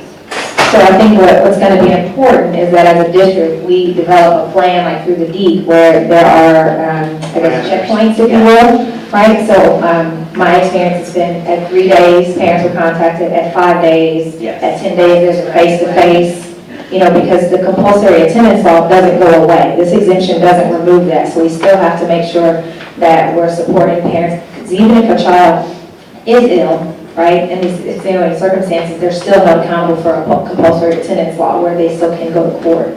So we want to make sure we still have those checkpoints. And that's the reason we need that streamlined process, so that if it's 3 days, it's 3 days across the board, and every campus does a 3-day. If it's 10 days for face-to-face, then every campus does a 10-day. And so I think, though the committee will develop that, that's just my idea of how that needs to look. That is correct. So if a student is at school, and then the student is sent home, and then the next day or the following day, the parent doesn't get a Doctor's note. the child was sent home because the nurse said they're throwing up, blah, blah, blah. And so they get penalized and they still don't write a note? So again, that's where the policy has to, the DEEC committee, different districts do it different ways. We just have to streamline the process, because a parent note in some instances can be taken as an excuse. You know, if a child is out sick or they're not able to come back to school, it's just getting those notes from the doctors as well. You know? Yeah, but what I'm saying is the school nurse is sending that child home. And then this is happening with my grandchild, Bennett. She's always sick. She's one of the twins, and she catches everything, and she's always throwing up, and they're always, and then now they're sending a note. I'm telling my daughter, you're not sending a note back. She goes, well, they send her home. They already know she's sick. And I'm like, it's not how it works. So with my experience with that, again, that's where we outline that process. If a nurse sends a child home, then we had to make sure that that checkpoint, they were sent home for 24 hours, that didn't count against that child, because they weren't allowed to come back to school. So in the plan, you have to identify those things, you know. We need to identify kids. I mean, Right. it's like, Again, we have to streamline that process, and those are things that, I mean, that was my thing, you know, I made sure that kids, if we sent them home, it didn't count against them. yeah, because I mean, my daughter kept saying, well, they send her home. I mean, they know she's sick, and I'm like, it's not how it's supposed to work. You just send a note. She goes, now you tell me to do the school year. Just making sure parents know what they need to do and following up with them often. And so I have a question on that. Is it, maybe I don't know if I'm going to question it right. For instance, if you have fever today, you can't come back for 24 hours. Is that state law or is that ours? That should be state law, because that's in every level of everything, really. I mean, it's actually supposed to be results too. It hasn't been, I think it's been the last 2 or 3 years. It hasn't been all the time. That it's been for my children since they've been in school. And I mean, it's supposed For to this be. district, it's been maybe 2 or 3. It hasn't been. I'll tell you, the ability to apply it at the secondary level is a little bit harder. If you have a second grader you send home and you see them the next day, you know that they were sent home because you sent them to the nurse. Me being at secondary, if I had a kid sick period get sent home, the second period teacher doesn't know that. So I can see you in second period and not know you shouldn't be here. So it applies at secondary too? It's supposed to be, because you're contagious. That's the whole, you know, so. Again, that's where we need to make sure. But I wanted to know if that was local policy or if that was state. That's really a health department thing, you know, they strongly, you know, don't want people who are contagious to be, yeah. I'm not getting a clear answer. On the notes that they send that it's 24 hours. I don't think it's a state law, to answer your question. I think it's recommended by the health department, and we have incorporated it into our local policy, you know, but I don't believe that, Ben, unless you can tell me otherwise, I don't believe that that's a state law per se. I agree with you, I don't think it's a state law either, just a recommended practice. Right. Okay, so that's what, well, only because I have kids who want to go back to school the next day and they don't have fever, and I have a nurse I live with who's like, we got to change our schedule because, you know, we can't allow them back. So I'm on the other spectrum. Some kids don't want to go back, but, But on the notes, it says we can't send her back for 24 hours. yeah, that's what I wanted to know, is that local policy, It's from the is that state? I know, because they're following policy, but I wanted to know who instituted. That's not a TEA anything, that's health department. So when you asked about like state, I was speaking from a health department standpoint, like Department of State Health Services, not TEA state. So they are not telling me. They're part of state. Yes. I'm saying, I want to make sure that where we got our recommendation from. Not TEA. Yeah. Health department, yes. Okay. And so I would like to kind of see that from the health department. Do they have other options? We'll follow up. All right, thank you. I have just one follow-up on that. So in the red, just for clarification, this issue about going home and coming back for 24, we wouldn't have to spell that out if we kept this intact and just added or adjusted some of these exemptions like we're talking about doing, right? I would say that the things that we're talking about should be the regulations and how we carry it out. Yes, okay. All right. Any other comments on the minimum attendance for class credit or final grade? All right, so the next one is minimum minutes of instruction, 75,600 minutes a year, 420 minutes a day. Mr. Ibarra?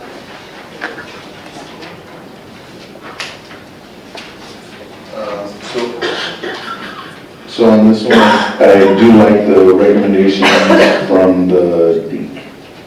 I'm okay with those. Okay, to establish a local committee comprised of various stakeholders. Okay. Ms. Flores?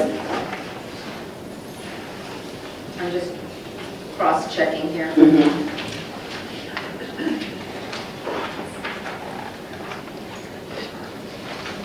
No, I don't have any. Okay, Ms. Longoria? I agree, no comment. Me too. The recommendation by the EIC was pretty, I think that committee can develop that. Ms. Longoria? Together, and I Awesome. agree. Ms. Prado? Yes, I do. In fact, everyone, I think I had given everybody, Ms. Foster probably has copies of my recommendation. No, we want to hear it on record. Okay, well, This is let me the go public ahead and maybe be patient with me, because this one has some guidelines that had to do with the other students that are challenged under the benefits of the everything is fine, but there was one sentence that I added only because Graham Perry had it on theirs, and that refers to other students with challenges include but not limited to parents or parenting students, and I think that was already mentioned by Mr. Ibarra, families with hardships created by the economic situations that result in a student having to work instead of attend school, and credit deficient students. I think those need to be a part of that group or that family that this should apply to. And under the guidelines, the school district is committed to facilitating campus efficiency utilization. Therefore, in order to establish the alternative education program, the school district will either locate the program at the campus of South San or at a facility campus adjacent to South San. If the program is situated at South San, the school within a school concept would be utilized in order to continue cost-effectiveness efforts and have support functions and personnel easily accessible because it's in the same area and you wouldn't have to transport kids or transport services. Should the school district choose a facility campus adjacent to South San, the reassurance of only being within walking distance from the campus and its support services would be an attractive option. The school district will begin assessing and identifying the non-traditional students at the 8th grade level. We also have students at the 8th grade level that would fall into this category, and I mean, they need to be looked at as well, because any 8th grader who's coming in as a 9th grader should be identified as if they have any of the challenges that will be considered for the alternative education program. Believe it or not, we've got eighth grade kids that are going to be 9th graders that are probably already working somewhere else to help provide for the families or have, I hate to say it, but maybe even have a child already. But I think they need to also be looked at and incorporated into this program. The superintendent will coordinate with the district DEIC to develop a process that incorporates elements of board policy, FEC legal, and FEC local, which we already have in place. The developed process will be student and parent oriented. The superintendent will present the developed process to the Board of Trustees for approval. Those are my comments on this particular exemption. Okay. Ms. Prather? I'm good. All right. So the next one is the exemption, certification, and required field-based experience. Mr. Ibarra? Okay, so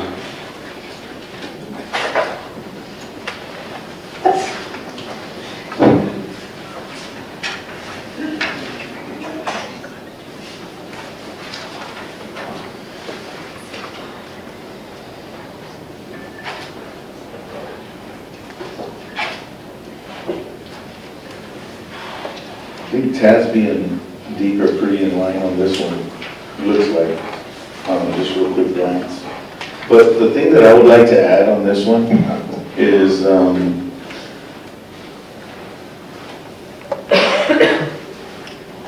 if someone's hired with no previous teaching experience, in other words, there's been some examples of like hiring a chef from the Culinary Institute of America to come and teach our kids in the culinary department here.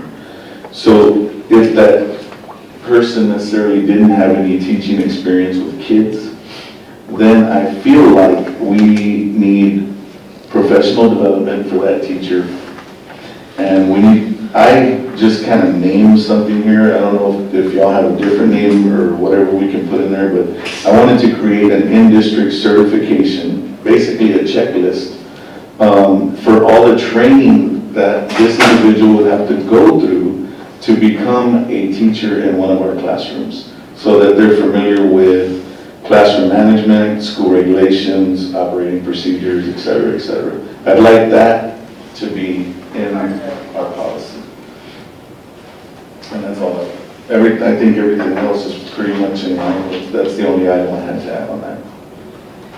Well, and the other thing is that any elementary school core subject, I don't think we would want to hire a non-certified teacher for. So English, math at second, third, those grades I don't think would apply to this exemption.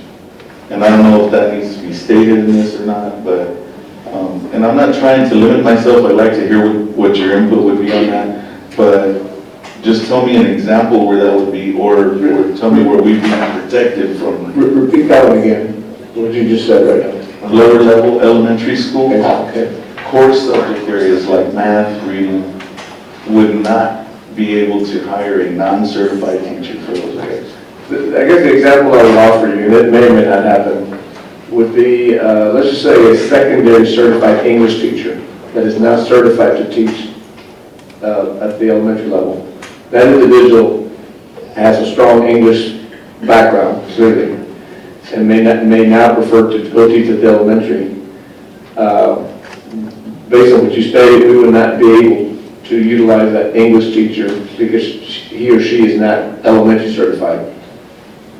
But they could get certified in elementary, right? Well, they could take an exam and become elementary certified, But, I gave y'all an example earlier today in reverse. It was in reference to middle school teachers that might not be certified to go teach at the high school level. They too could become certified by taking the test and passing the test and so forth. But many times, as the example that I used earlier today, the need is kind of like now, and there's no time, we would still insist that they go pass their test, but unless we have that flexibility, we wouldn't be able to hire those individuals, for example, until they pass the test. So how can we word that, come back to the board for approval? Well, the last sentence from the DEEP It says all highly specialized or hard-to-fill core subject courses, which includes the elementary level because they Oh, fill it. yeah, that's already. So that would be up to the board, if that's okay. Yes, that's it, it's perfect. Tell me that one again, Agent. So that last sentence on, it says, yeah, the last red sentence. So it covers secondary and it would cover really all elementary All the. because they teach all subjects. Yep. It would have board approval. Yes. I guess the word I have a little difficulty with because is the word specialized or hard to fill? Because English is not a hard to fill subject, nor is it specialized. You know? Some years it is hard to fill. I'm sorry? I'm sorry, sir. Some years it depends on the year. Like I know last year, it was very hard for us to find an English The teacher. example, I'm going back to the example that we've talked about, for the English teachers. So in that situation, I'm describing to the board, in that situation, if they're not hard to fill subjects, but we want to give individuals the opportunity because they are already our employees. Right. You know? Yes. So that's why I would caution us in putting language that's going to tie our hands. The thing is this, you don't know exactly what the circumstances will be as we move forward, you know? Okay, so your concern is you don't want it to come to the board? No, Or just that wording? Just the wording. So just say, core subject course, math, English, science, social studies request would require approval of the board? I'm good with that. Okay, good. Yeah, that's correct. So all, Then strike out highly. All highly specialized or hard to fill. Course. Right. Got it. That's part, And that's just right. fill out math. Yeah, I'm good with that. okay. Where were we at? could you clarify that last sentence again? What is going to be the wording? It, remove all highly specialized or hard to fill. Remove that specific wording. So how would the sentence read? Core subject course, math, English, science, social studies request would require approval of the Board of Trustees.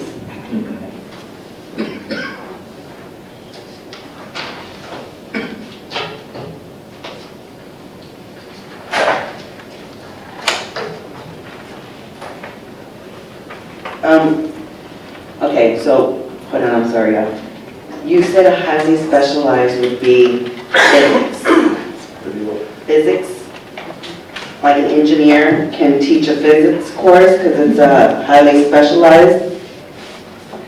So, with removing the highly specialized, we're putting it on you? No, it still comes to you. It's still part of the science? It's still science. Okay, So it's still on you. good. Okay, I'm okay with that. To give you an example, highly specialized would be culinary. Culinary would But that's under the CTE where you have the approval, that's what Deke is recommending. Right. And we're okay with that for it, right? yeah. But in the core subjects, Yeah, the core subjects, we want it to come to that's us. okay. I'm okay with that. Okay, all right. So where were we? Ms. Flores, go ahead. I concur with what Mr. Ibarra has previously said, and I agree with the DEIC recommendations for local guidelines. And let me just read them, what the deep recommendations are. The campus principal may submit to the superintendent a request to allow a non-certified applicant to teach a course in a highly specialized or hard-to-fill area. The superintendent will make a determination as to whether the applicant is qualified to teach such a course or vocational skill through a local teaching certificate. Local teaching certificates will be for 1 year. The employee will receive a non-Chapter 21 contract. The superintendent will approve all local teaching certificates for highly specialized or hard-to-fill career and technical education and elective courses. The superintendent will then report this action to the Board of Trustees. Course subject courses, math, English, science, social studies request would require approval of the Board of Trustees. Yes. Good. I agree with that. Okay, Ms. Longoria? I agree with that as well. All right, so do I, Ms. Guerra? I agree with it. As long as we put in there that they will go through a thorough orientation process, the ones who have not been previously with students. And are we going to set like a credentialing group, department, one person that only does credentialing when that comes up? Right now, I anticipate that we'll have a small committee of 2 or 3 people. involving HR mostly. So that will remain consistent, and people basically make no recommendations. And the background check on the non-certified. We do it with all of those. All of them. All right, that's it. Okay, Ms. Brother? Okay, I agree with the DEIC. There's just one thing that I'd like to add in between where it says, the sentence ends with vocational skills through a local teaching certificate. And then I'd like to add, the superintendent will ensure that CTE applicants either possess proper state licensure or extensive years of experience in the field they would be teaching. Further, for applicants considered for science, technology, engineering, mathematics, STEM, fine arts, humanities, public services, health services, and business industry, the superintendent will ensure that they at least possess a bachelor's degree or its equivalent in the related field they will be teaching. The superintendent will ensure that all applicants employed under these local teaching certificates will be thoroughly familiar with the Texas Essential Knowledge and Skill TEKS, which is one of the things that Mr. Ibarra and Ms. Flores wanted to make sure for the courses to be taught. Additionally, those employed will undergo classroom management training, which is appropriate for the grade level. And then the last sentence is the same. So I just wanted to insert that there. Dr. Savetta, how do you feel about that? Yeah, I'm fine. Okay, good. Ms. Prither? I'm good. I think we beat this first to death. All right. The next one is class size and notice of class size. Mr. Ibarra?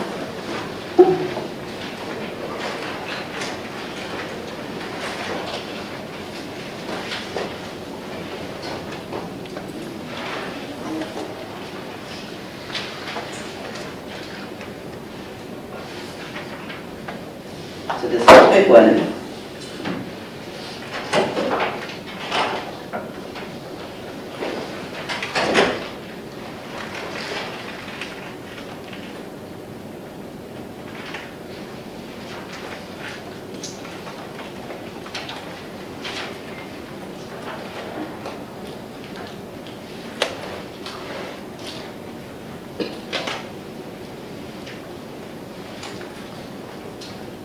I think the only thing that I wanted to add on this was, what's the date that we use right now to report, teachers reported this for class size? Is it October? Snapshot meetings. Friday, not Yes, snapshot. That's the last Friday in October. So can that be moved up to October 1st? Staff? Dr. Yeah, Savetta? I How do mean, you feel? I think that currently gives us 6 weeks right now from the first day of class.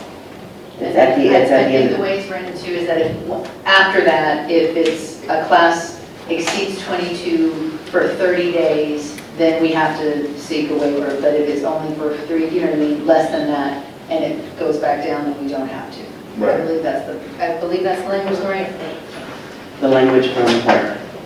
What the previous, the 22 to 1 Oh, okay. was before, where it was after snapshot, then if we didn't level, those went to, and then after that, if there any class went above 30, above 20, for 30 days after the class size was exceeded, and then it did not apply for the last 12 weeks of school. So in March, if it That's a exceeds cutoff. 22, we didn't have to seek a waiver. Okay. So basically from snapshot through, I want to say whatever March, the last, like a fifth, 6 weeks. Okay. Or six, Well, and or 6 So Mr. Ibarra made the recommendation of moving it from the snapshot date that is current to October 1st. Or maybe we could say at the end of the first 6 weeks, depending on when we start the first day of class. Either one, yeah. So are y'all okay with that? I think the language as far as the end of the first 6 weeks would be better. Okay. The end of the grade period. Yes. If you go- Well, we have 9 week waiting period. Oh, we have 9. Can we do 9 weeks then? Can we do Well, 9? that would be the appropriate time to. But does that put us back at the snapshot date? I'm trying Even though we started a week early? just get them a few early. Even though we started a week early? Yeah, We'll look at it. whenever, we'll look at it, and we can, I mean, we'll work with whatever. Yeah. We just do it, well, I'm The speaking sooner for the Mr. better. Butler. Yes. Yeah, sooner the we better. understand that. Yeah, okay. I'm sorry. That they understand the sooner the better. Oh, yeah. Yeah, well, because I think it helps, give, the teachers get the sense that, okay, we moved it up a little bit, we can kind of see where we're at, adjust sooner, and then from there. If I may, Mr. Yudica, I think that my recommendation is that no later than the 15th instructional day, that the balancing of the classes for grades K through 4, first at the campus level and then at the district level, that will give us an idea of where we are, because you don't want to wait till the last minute, you want to start trying leveling out. Dr. Savetta and his staff did a really good job about that in past years, in doing the campus level and then the district level, and it worked out really well. But I think the sooner you get a feel for where your balances are, the better. You know what your needs are. But what was that? You said The 50? 15th instructional day. I would prefer October 1st. And I tell you what, we're starting earlier. Exactly. The 15th day is probably going to be still, September 11th is the 15th day. That's from the really, time we start this coming year. yes, I could just count it. The 15th day would be September 11th. And what, the reason the snapshot day is the last Friday in October is that traditionally, school districts all over the state, they keep increasing enrollment all the way up to about that date. You know, the earlier we do it, the less chance we're going to have to really balance our classes. Right. October 1st is okay, I guess, but doing it was probably in September, because as we balance classes, let's say September 11th, what Belinda said, and we keep growing in enrollment, the potential to have to redo these classes again is very real. And that's the only reason that I think 15 days is a bit too early. Okay. But October 1st, we can make October 1st work. And other than that, on the classroom side, the deep, I think, I agree with everything they have in there. Ms. Flores? Oh, I'm sorry. No, go ahead. Okay, Ms. Flores? Go ahead. I concur with what Mr. Yudica said earlier as well. And then I'm going to read the deep recommendations for local guidelines. I read it silently, but I'd like for it to sink in more into my head and I hear myself. So bear with me. These are the deep recommendations for local guidelines. South San Antonio ISD strives to adhere to the current Texas Education Code, TEC 25.112, of the 22-to-1 ratio in grades K through 4. The district requests flexibility to make the best possible decisions regarding the academic and emotional needs of our students. In the event a classroom exceeds the 22-to-1 ratio in grades K through 4, campus and district administration, in collaboration with the teacher, would request an exemption from the superintendent of schools. Any classrooms exceeding the 22-to-1 ratio by 1 to 2 students will require the approval of the superintendent. The superintendent will then report to the Board of Trustees the number of exemptions granted. Any classrooms exceeding the 22-to-1 ratio by 3 or more students will require the approval of the Board of Trustees. At any time, the board may request that the superintendent bring the exemptions for board approval. Okay, so where does the date fit in? Yes, where would you put that date in there? I would think we probably Very next sentence. another, yeah. Regulations. When we put it in policy. So that date is where the superintendent, let's say it's over 1 or 2, the superintendent will then let the trustees know on October 1st the number of exemptions granted, or a meeting thereafter?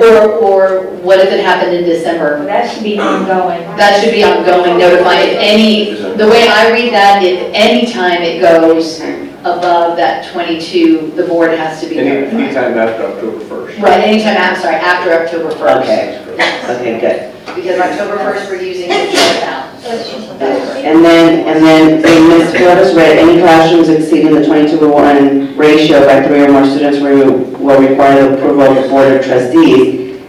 That is after October 1st. Yes.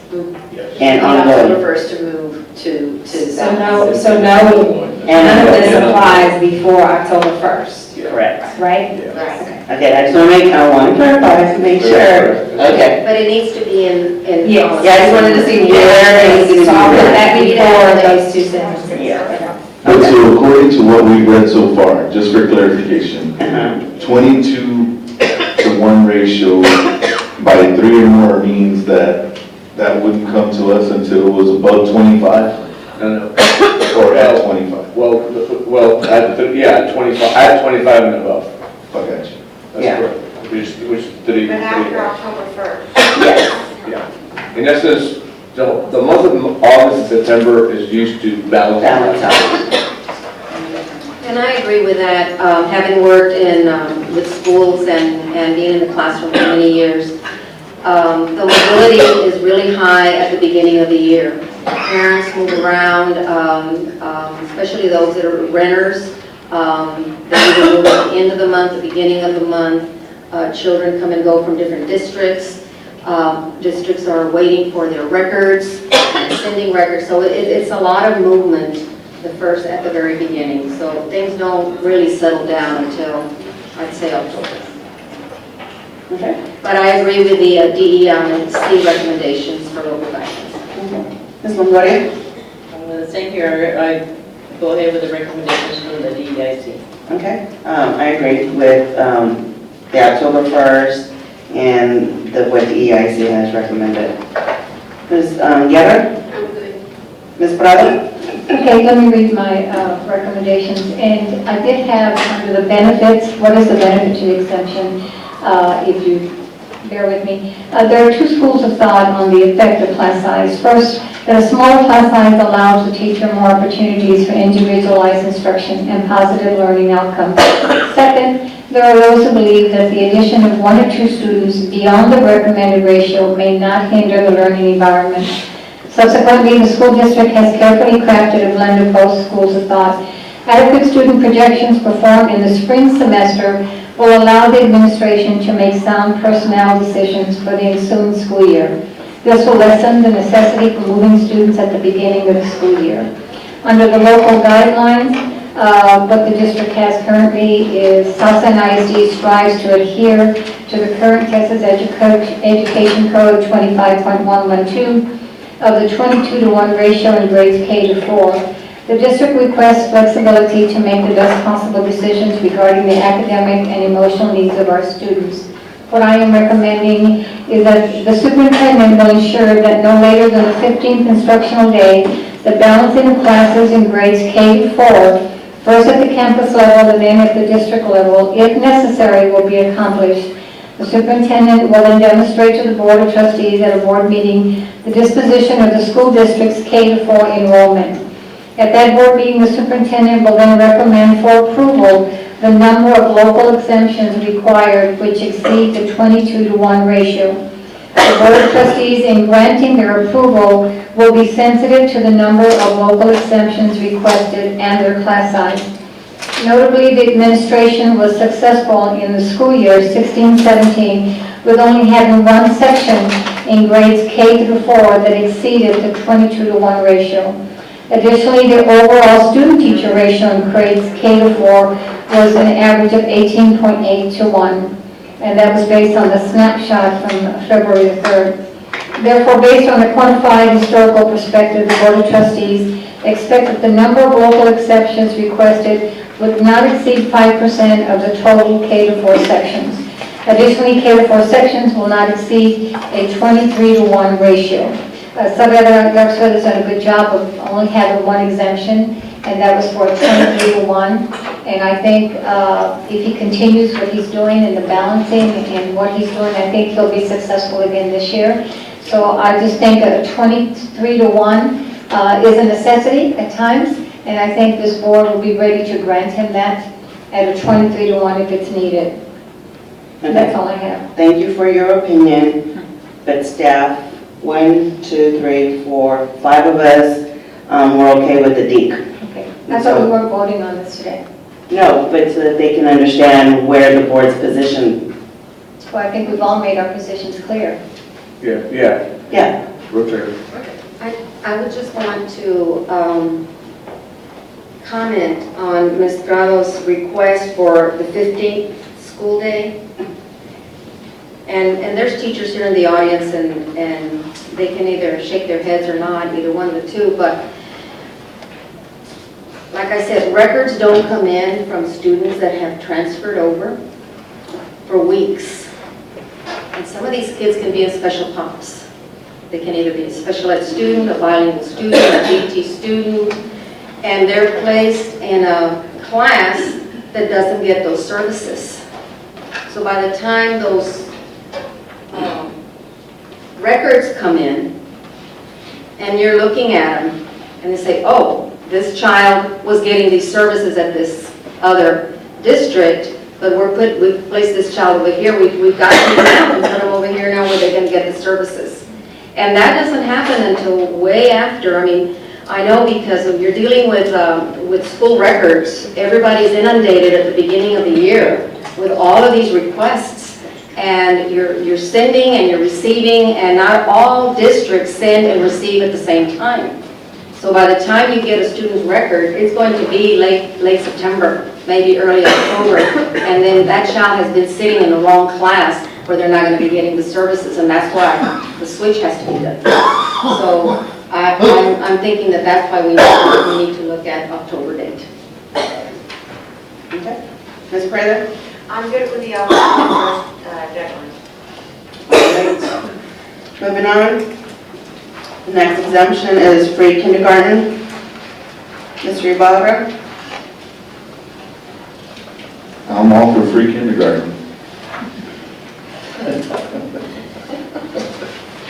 Are you okay with the DOIC committee recommendations? I am. Okay. Ms. Flores?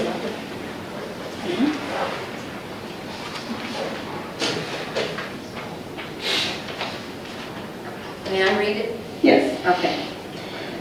The district requests flexibility in determining readiness for kindergarten by allowing students who are not age 5 by September 1st to meet locally established eligibility requirements and to optionally enroll with all the same district financial benefits of those students who are 5 years old by September 1st. The district will establish a local committee comprised of various stakeholders such as teachers, campus administrators, district staff, to develop and recommend local criteria for kindergarten readiness to the superintendent and board of trustees as appropriate. Students who are ready for school can develop a strong foundation of literacy and numeracy to prevent potential gaps in achievement and accelerate their learning. The only thing I don't see here is if the district is going to be paying the money to enroll these kids and we're not getting it from the state, is that still applies? Let me comment on that.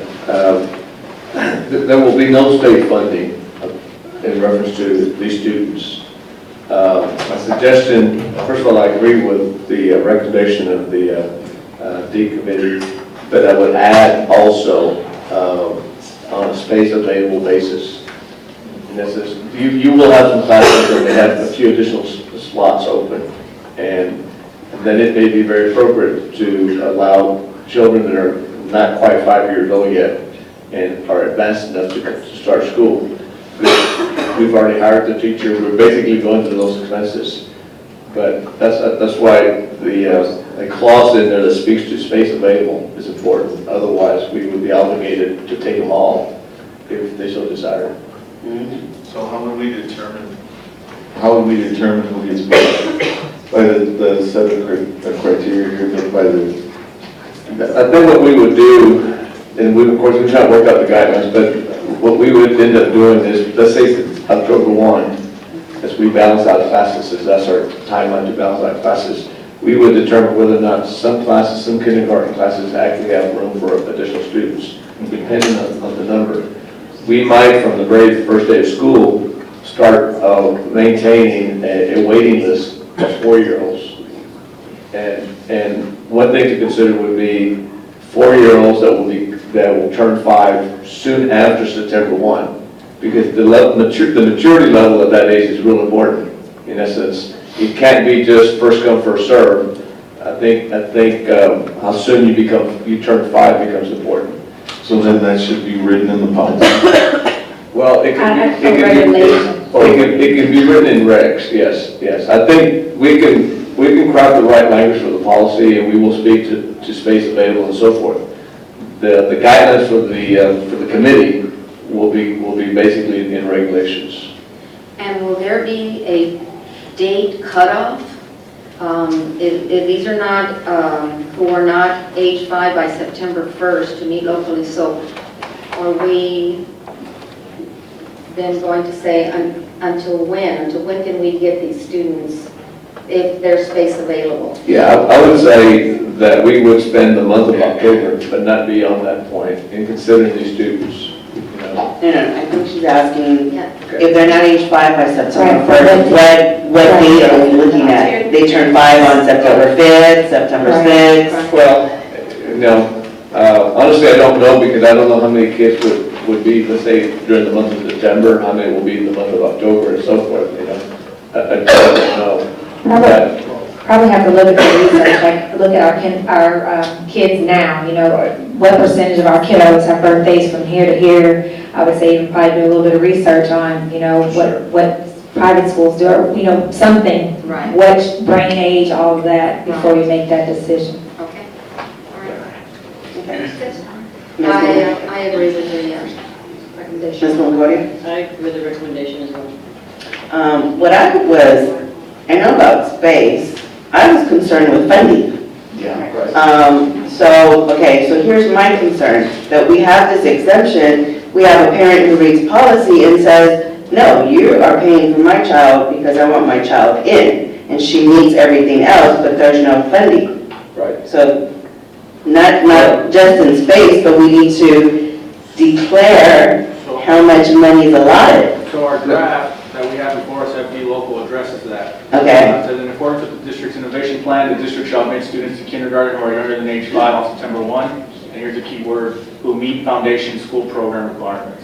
So they meet those foundation school program requirements, then they do get funding. Okay, and I would suggest on the draft that we should change the word child to may. We don't want to. Change the word child to what? To may, the district may admit students. If you use child. So you don't have to We're going to do include that. everyone. It's going to be exactly what you described. Right, But if it's may, then the district has the discretion to make some decisions at that time. Right, okay. that was my concern. Yeah, no, I agree with you. Okay, Ms. Guerra? Okay, this exemption, we had put it in, and you had said, we'll put it in just in case they do vote. We're gonna wait, it's pending, to have it there. And if they don't, it doesn't necessarily, we don't have to use it, but at least it's there, we can put it in. Okay, so they have voted already? So they mean the state? So they're going to vote that was going to be taken. What it was is TEA had not determined how that was going to be spelled out for districts who already had this exemption. And that could change, you know, 4 or 5 years from now. But right now, to date, no matter what, you don't get funding unless they meet, as the attorney said, the foundation school program requirements. So we would make an assumption that we're not going to get funding. We have to work with the funding that we already have. And like Dr. Spade was saying, you pay for a class, you pay for a teacher if you've got 2 empty slots.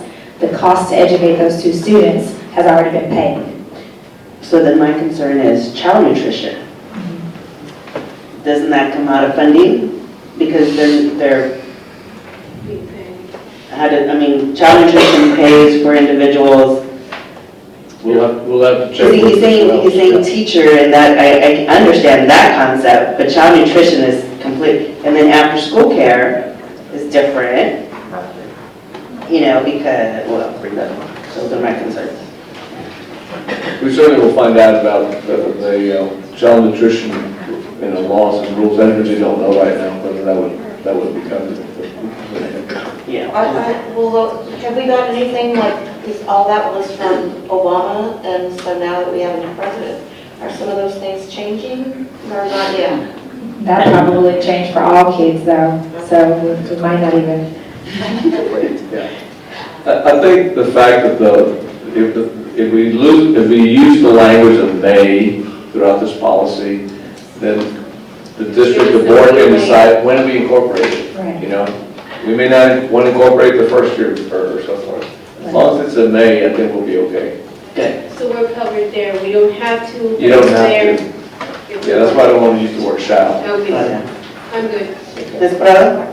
I think it's a good exemption, I don't have any problem with it, but I think the concerns about the funding, I'd like to address that on some of my guidelines. Everything is fine in the guidelines. I think where it says the district will establish a local committee comprised of various stakeholders, teachers, campus administrators, and district staff to develop and recommend local criteria for kindergarten readiness to the superintendent and board of trustees. And then the second sentence is fine, and then the addition that I have is that the superintendent will ensure that parents and families are aware that this local exemption is available. Further, that the superintendent will develop a mechanism by which a parent can recommend their child for consideration. Because it's good to have it, but unless we publicize it, we're not going to benefit. Those kids aren't going to come unless we find some way to get it out to them. And then the last paragraph says, in the spring semester of the ensuing budget year, the superintendent will inform the board of trustees of anticipated expenditures associated with this targeted group of students. Program implementation will be dependent on available budget revenues and subsequent approval by the board of trustees. So he can come to us and say, okay, we're not getting funding by state, but we want to enroll these kids and we need your approval. Dr. Saavedra, what do you say to that? I guess my comments would be that it would be very difficult in the spring to be able to anticipate, unless we have some type of pre-registration for this group of kids that don't turn 5 until after September. She mentioned that she said to inform the public, our district, that there's a possibility that this program may be implemented, and if you're interested, we want like a survey if you're interested, and if so, then the next item in her sentence was that you would make a determination if funding is even available or how much it would cost, what it would look like, and then the board at that time would decide yay or nay. Yeah, and I'm okay with that, but I think that the spring is early. I think September is a better time to do that. For one thing, we have a better idea as to whether or not space is going to be available and where it's going to be available by school location. In spring, the problem with letting people know in spring that this may be a possibility, we've never done it, so I have no idea whether there's going to be space available or not on an ongoing basis from year to year. Because once you started, you have to continue. Well, it would be disappointing to go to the public and say, this might be available, come September, we don't have space. The following year, the same thing, we don't have space. I think we need to live through this for a little while before we can determine whether or not we publicize it that early. Because I think we basically will publicize this appointment. So how is that different than creating a waiting list? I mean, you're telling the parent, we're going to have this available, but we're going to put you in a waiting list because we don't know. The waiting list would be September though, I mean, I think, again, Okay, so my question is, based on, this is kindergarten, but don't we take somewhat of an approach of registering in the spring for the following year? we do for eligible students, that's correct. We do. And so I think that's what she was just attributing, that just informing, it's an added step on administration's part in saying, hey, there's a possibility of another program, and see what the community feels or what the interest is, and to build from there. But there could be, and I understand where you're coming from, that there could be a letdown, because if we don't have the space and we've got all this hope, and now we have this whole amount of students who are interested, and we got to tell them no, which really does look bad on us. And so I do understand both points, and so I don't know how, I think we opened up a can of worms just approving the exemption. I think what we would consider would be allow the administration to develop some guidelines as to, if we did this program, this is how we would try to manage it. Share those guidelines with y'all, see if y'all can agree with that. That work? And you know, and we can modify them based on your input. I just think it's too early to make some commitments to this right now, just because we've never done it. We have no experience under our belt. That suffices me. How about y'all, board?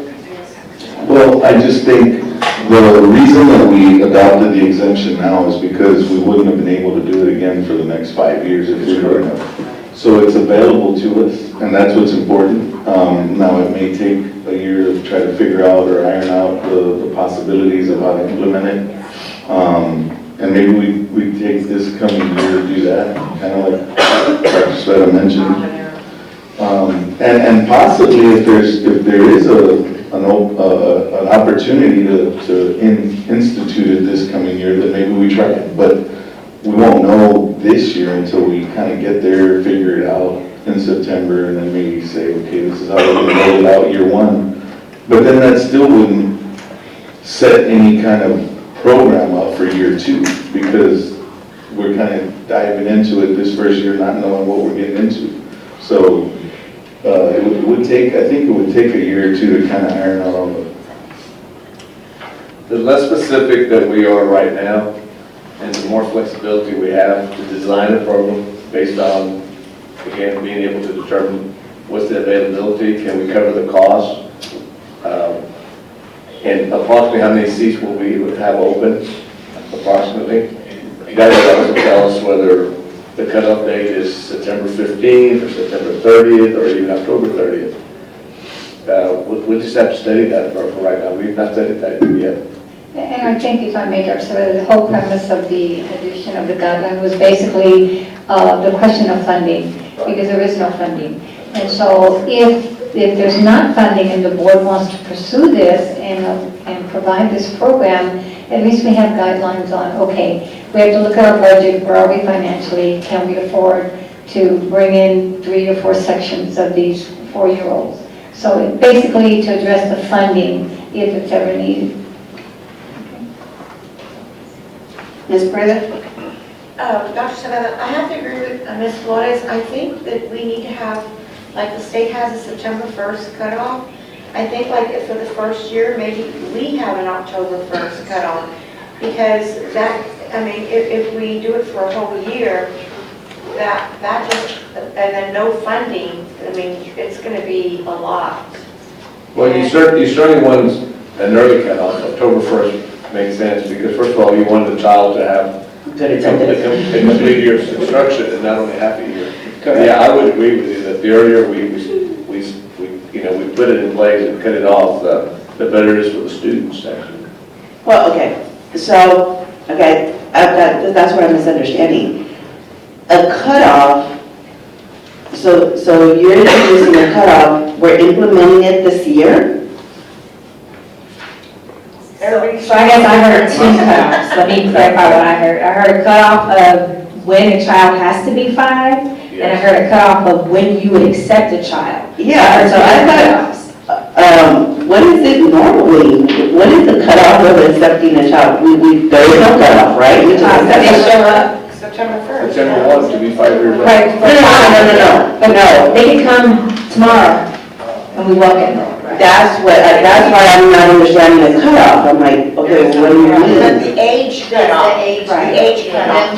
Yeah, that's maybe. I thought there was an age cutoff, not a come into my program cutoff. Well, I guess you may consider that though, because if they're not 5 and they come, like a 4-year-old today, like we don't necessarily want to take a kiddo who's been out of school all along and they don't fulfill, you know what I mean? Like, so I think we But should that's the age cutoff, you have to be 5 by the age of, currently it's September 1st. Right. I would probably give it 2 weeks, not longer. But we're allowing them to come in when they're 4, right? I think where it's an issue is right now, if you have a 5-year-old and they come today, they could have legally been educated someplace else. However, if we implement this child wasn't someplace else. They were just maybe at home, and so they haven't been. Now I understand why there's So a you cutoff. need a cutoff for that So fully responsible. group, yes. Now I understand, that makes So sense. 2 different, Yeah. right? Okay. I got it, did you get it? I did. Okay. I get it. All So that's why I need to cut off. That's good to know. All right, we are done with this section. Any comments or questions or concerns the way this was done? No? Good. Well, we're coming back to, Yes, this is coming back. To set policy. We'll draft some things, you know. Based on what you heard. Based on what we heard. And I don't know, we'll make it by the 17th, or if not, then hopefully by the June meeting, you know, we'll come back, but we will start drafting stuff. We'll give you a cutoff. Thank you. All right, so we're on to number 2. Discussion and possible action to approve bilingual program change and identification of affected teaching fields and employment areas for purposes of a reduction in force of Chapter 21 term and continued contract employees. Council, is there anybody to speak? Yes, Madam Board President, members of the board, again, Dr. Saavedra, members of the community, let me go ahead and kind of lay out the guidelines for this public comment. The public comment must be in reference to the agenda item. Because as you may know, it's a special meeting and there's no public comment agenda item, a general public comment agenda item. Same rules apply, 3 minutes per person, normal rules of decorum, and again, no disruptions. Can I ask a question, Madam Chair? Yes. I didn't know there was a sign-up agenda. May I sign up at this time? Yes. I will call, there are, I'd like to be last. okay, there are 2 people, so remind me. The first person I have is Sylvia Ortiz. Ms. Ortiz, Ms. Guerra will time you and she will pull up a card indicating that there's 1 minute. Okay, I'm going to start off right with my 3 minutes. Okay. I want to talk about the bilingual because I feel, and not just that, even it goes along with the school closures, just how it all happened. I feel like it's been a game, a chess game, and we're already on checkmate. You know, because it wasn't brought up to say, this is what's going to happen. Why wasn't it up front? I mean, I looked at TASB too, and I see where TASB says, be forth with your staff in your community. I mean, we hear from administration saying, any loss of employee will be handled through attrition, retirement, or change of assignment. That's not what we're hearing anymore. That was the first one. Now, it's like, oh, we're looking at a RIF. And this RIF isn't something that happened all of a sudden. I went back to TASB myself. Amendments were made in June of this past year. So to me, it seems it was all calculated. It was all planned. Was it meant to say, you know what, I want you to approve the bilingual department, or y'all don't need to you don't need to approve it, because it's a change. Now we need to approve it, because we need a RIF. Everything's been done, because are we too far into it now, is the way I feel. You're too far into it, oops, sorry, we made a mistake. Okay, we were told specifically, no, we will find positions for you. I was at the ones for the school closures, same thing happened. And now we hear there's a RIF, possibility of RIF. You know, I did all of this, and I'm also looking at that because I went to all the San Antonio districts and around. 2 districts have continuing contract teachers on there. You know how many years those teachers, since we stopped doing continuing contracts in 1997. So it's at least more than 20 because you have to be tenured together. So now you're saying, no, we're putting everyone together. I think that is totally wrong. And it was, I totally believe it was completely planned. And the teachers were blindfolded because we didn't expect it, and so was community. It is wrong the way it's been done. Yes. You should have been upfront about it all along. That's right. And where are you now? I'm hearing Atlas is getting notes. They don't know where, you're going to an interview on Saturday. You know, at first they were told, you're going to Athens. These bilingual teachers are going to Cabrillo. Now, we're on the bilingual cluster agenda. Well, even then, let's go back to bilingual. Same thing happened. We're going to do the bilingual. We're going to get jobs for you. We will be working with you all summer long. We forgot to tell you though, you're going to be working all summer long without a contract. You don't have a job, you're going to have to, and they were told you will interview. But it wasn't told to us. you will not have a contract while you're looking for a job during the summer. And I really don't believe that administration didn't realize that this was going to happen. I totally believe that it was planned, and you knew.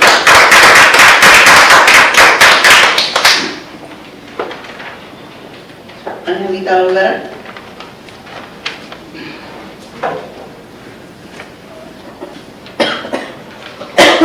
Good evening, members of the board, superintendent.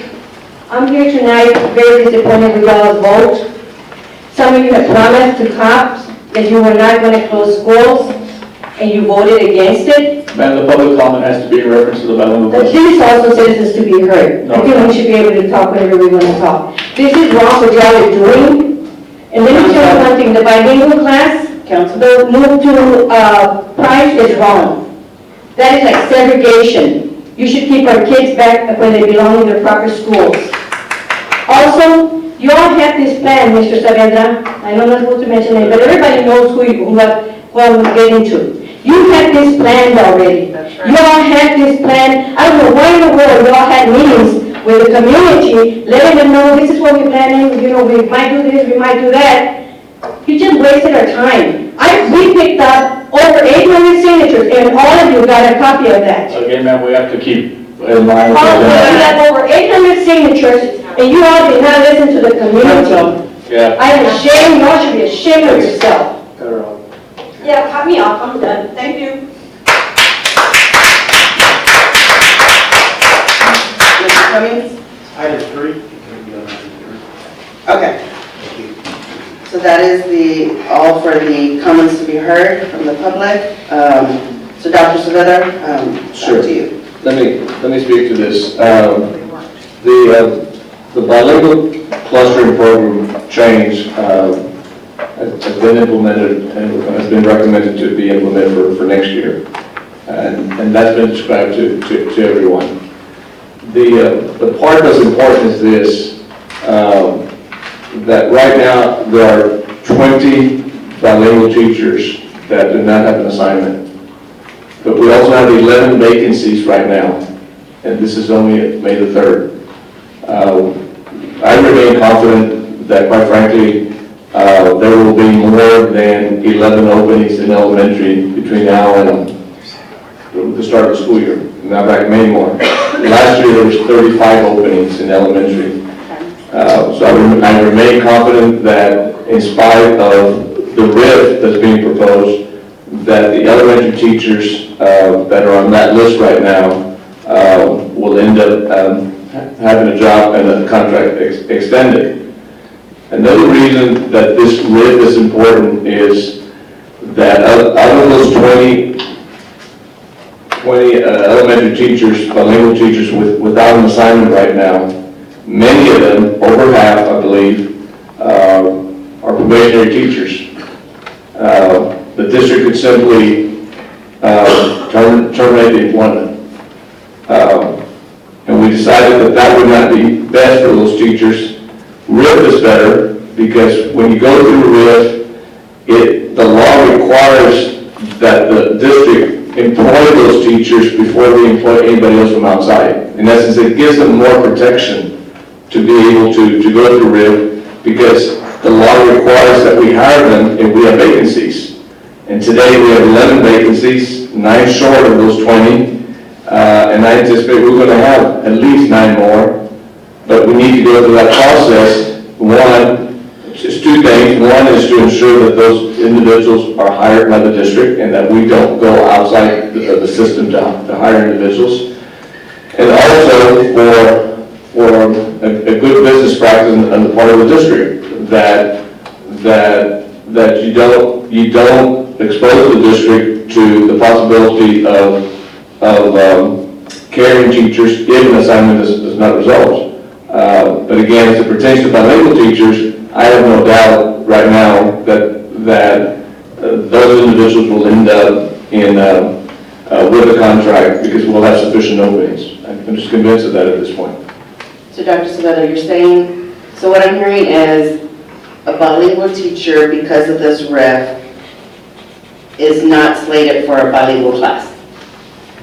They're waiting for an opening In a regular elementary. in a regular elementary, okay. Correct. And so then also clarification from council is we're not approving the program change because the program change is already being implemented. Correct. We are approving the RIF due to the program change.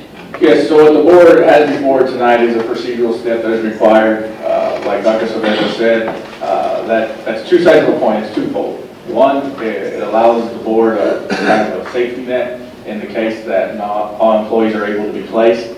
And the second side of that coin is it provides more protections for the employees who are affected by this reduction in force in a way that it requires for the district to employ them in vacancies that they are qualified for first before hiring people from the outside.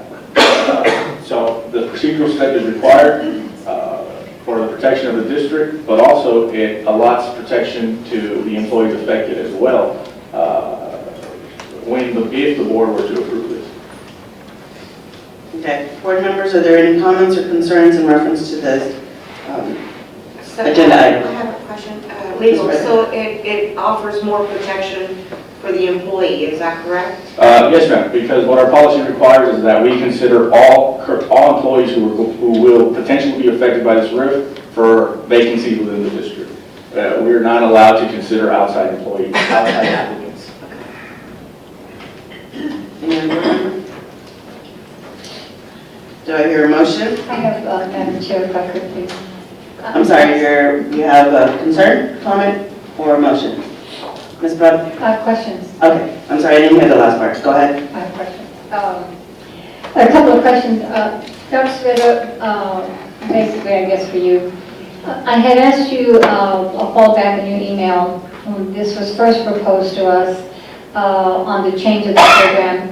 Did this require board approval? And you said no, but you had the authority as a superintendent. The question was, does the lingo clustering require board approval? Right. And I said no. You said no, it was your authority. So now it's coming to the board for approval, so what has changed? The approval is required in order to implement RIF, a reduction in force. If for example, if the board does not approve this right now, we do not implement RIF for this group of teachers. But since many of them are probationary, it allows the district the opportunity to terminate their contracts. Right. And I've got here, I wanted to get some clarification on the bilingual cluster program itself, and I've got my little booklet with me. On page 8 and on page 15, on page 8, it says that under typical elementary bilingual classroom, it shows that we have 69 kinder through 5th grade bilingual teachers. And then on page 15, though, under bilingual clusters, under the heading efficiency, it shows that we have 59 teachers.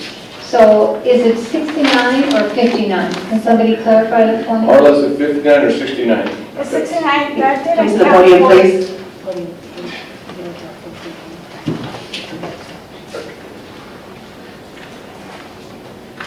It didn't count for the pre-K Head Start and Head Start teachers.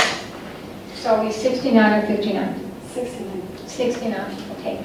And so that means that of the 69, that we're going to be eliminating 18 teachers, leaving 41 bilingual I teachers? believe it's 20. So it's 20. I believe it's 20. Okay, so we're limiting 20, not 18. Okay. All right. And so the other question that I have, and I guess Ms. Chapa, since you're bilingual, I'll direct them to you, if that's okay. On the PEAMS attendance enrollment, which was dated February 3rd, it showed that there were 72 bilingual sections with a total of 1,283 students. And this was also an answer that I got in the email. So therefore, we had 72 sections. The bilingual cluster presentation showed a total of 889 bilingual students with a need of 69 bilingual sections. So if all our bilingual students return, if we're so lucky to have all our bilingual students return and all have a bilingual teacher today, and you eliminate 20 teachers, what does it do to the bilingual class size? Well, we have to follow the class size policy that the board approves And if we need an extra teacher, then that's what we would have to do, get an extra teacher. So that We means would not exceed the number that the board you would approved. still leave it at 22 to 1, and then you would have to hire more teachers. Yes, ma'am. Let's hope we're so blessed to have all our kids come back. Yes. So if there's ever a need for small class sizes, wouldn't you agree that it would be for the special programs such as the bilingual and the special ed, classes? That is where we need to really focus on these smaller class sizes, and I would hope that that is a practice that the district continues, depending on the enrollment, that doesn't change. Actually, today, we were looking at the number, dividing it by the number of bilingual teachers that we would have next year, and I think the average was 17 students per teacher. Because I think last year we were averaging 18, so that's pretty good. Some of the bilingual classrooms have monolingual kids, or did have monolingual kids. So when you implemented the bilingual cluster, will the bilingual classes now at the clusters, at all 3 clusters, will they be pure bilingual students? There will not be any monolingual kids in there? The lower grades, yes, there could be, like if we have a bilingual classroom in 5th grade, let's say we have 2 bilingual teachers, and by 5th grade, most of the instruction is in English. Let's say that in one classroom we have 15 students, and there's students that are monolingual that the parent allows to be in that class, then we would put them there. Would that not defeat the purpose of this bilingual cluster, was to cluster all the bilingual kids into one campus within the cluster? No, because what we're trying to do is ensure that our students get all the supports that they need. That currently it's hard for our teachers to do that for our students. So our goal is not to put monolingual students in there, because we want to keep it a pure bilingual classroom, because that's a best practice. But I'm not going to sit here and say we will never put 1 or 2 students in the 5th grade, because we might have to do that, because sometimes they exit. Okay, my next question is, and probably for Dr. Savetta, I guess, when we approved the bilingual cluster model, or when it was presented to the board, Dr. Savetta, we have 3 distinctive clusters. Is that correct? We never approved it, it was just presented. It's presented to the board. Yes, ma'am, there's three clusters. 3 clusters. Well, actually, there's 4. Three clusters in reference to the price of Five Palms and Benavides. The 4th one is standalone, which is Hutchins. It's Hutchins. Because they have sufficient numbers. Right, but they didn't have to be clustered. That's They have correct. enough sections in the campus to keep it as a standalone. That's correct. So what was presented in the handout, that is not going to change. Those campuses, those clusters will be Will implemented. be enough in those locations, that's correct, at least for next year, yes. Okay. So I would hate to see that if our enrollment drops and we run into a problem, that a cluster maybe not be needed, and that would have to come to the board for approval, or is that something that you would yourself make the change? It would be an administrative change. Okay, because I think that would be unfair. If that happened, if there was such a problem, it would be unfair to all the other clusters that one would be dismantled and yet the others were all disrupted. Hopefully not. I can't see that happening. I hope not. I mean, the numbers are, we know what the numbers are for bilingual students, and they're significant enough to dictate that we would have a cluster at these 3 locations that we've identified. Okay, so I guess the last comment I want to make is that now what's coming to us for approval is the resolution, and the resolution is to implement the RIF. Is that correct? That is correct. Council? Yes, and to lay out the procedures that are to be used by the administration as well in selecting possible affected employees. Okay, so now the responsibility lays on us, not so much on the superintendent. He's the one that authorizes and approves the cluster program, but now we as the board are the ones that are going to decide on whether or not, in order to implement this program, that we want the RIF. Correct, in order to give teachers some protection. All right. Okay. Not in order to implement the program. The program's is already implemented. No, she said RIF. It's the red part. Right, the red, that's what I said. Okay. Exactly. That's all I have. Board members? Mr. Roberts? I just have I guess a point of clarification. The reason that we're using the bilingual cluster model is because Price campus uses a late exit strategy for bilingual kids that has been proven to be successful. That model is a late exit model in which the later grades of elementary school, the instruction is primarily going to English. So for clarification purposes, that would be the only time when you would add English-speaking kids to the classroom was when the majority of the instruction is already in English at that point. Is that correct? That's correct, and the parent would have to give us permission. The monolingual parent.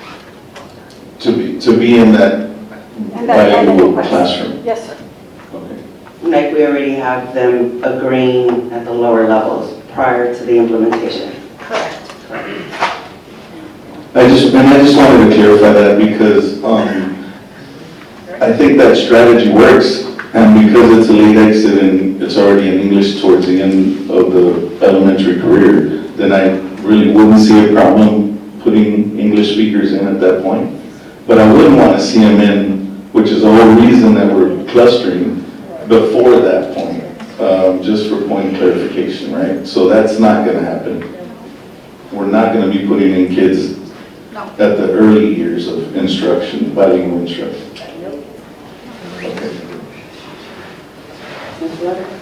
I'd like to make a motion. Oh, wait, before you make a motion, I have some questions. Sure. Okay. Ms. Chapa, Dr. Sweater, and you'll already come back. Absolutely.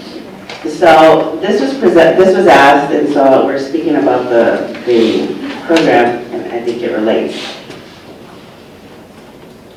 We are not rescreening currently individuals who are labeled bilingual. Is that correct? We're not screening? Rescreen. No. So they're bilingual, third grade, they're bilingual. We cannot reclassify a student until they are advanced high intel pass and they pass the STAR. Okay, so here's what was brought to me. At fourth grade, well, no, third grade, because their student's a second grader.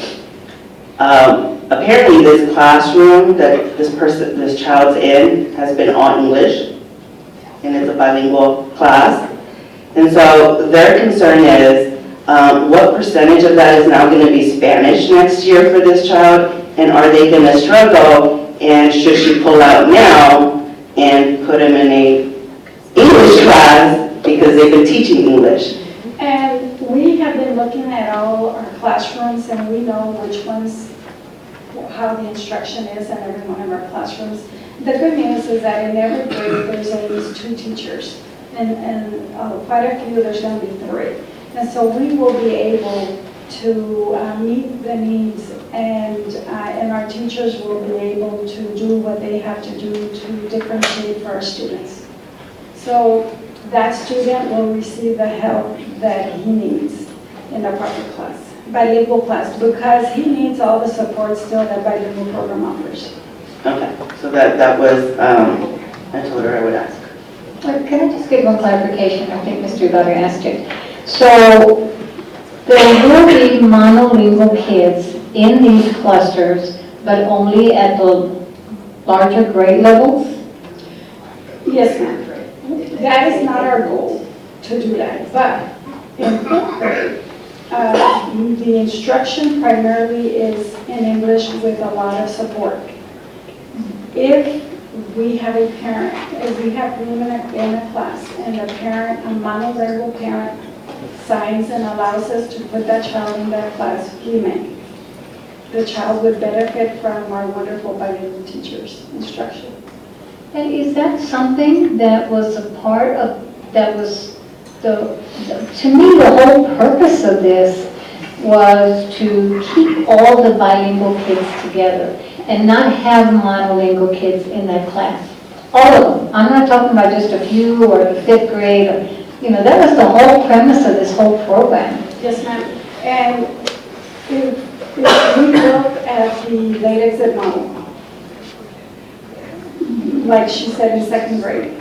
Some of that instruction should be in Spanish, and so we would not put a monolingual student in those grades. But by fifth grade, pretty much 100% of the instruction is already in English. They just have added resources They have because a it's lot a of added bilingual class. resources and supports that monolingual students probably don't have, but our bilingual students do have. So a monolingual student would benefit a lot from being in that class, in the fifth grade class. Now, we do have some fifth graders that are newcomers, and that is why we have more than one teacher that teach, so we will be able to meet the needs of all students. The goal is not to put monolingual students in there, but if we have to in fifth grade, we can, because of the program model. And I guess you already have an idea of who's returning, who's not.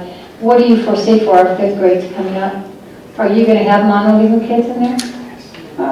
Our numbers are really good in fifth grade, so our classes are going to be full. So are you going to have monolingual kids in Most there? likely not. Most But we cannot guarantee you that we will not, but most likely not. I can't say to you, no, we're not going to have one next year. Our goal is not to have them, but if we must have one or two, we can support those children. Let me comment. The main goal of clustering is to meet the instructional needs, the individual instructional needs of children, whatever they may be. It's not necessarily just to group the bilingual kids and just group them together and no one else comes in. Instructional needs of children vary from student to student. It varies at the same grade level, kind of what Arlen said. That's why we have at least 2 bilingual teachers. Some children learn English quicker than others. Some are slower. So you need, even within bilingual classes, different levels of instruction, whether that's English or whether that's Spanish. So again, the main purpose is to simply meet the individual needs, instructional needs of young people, whatever that might be.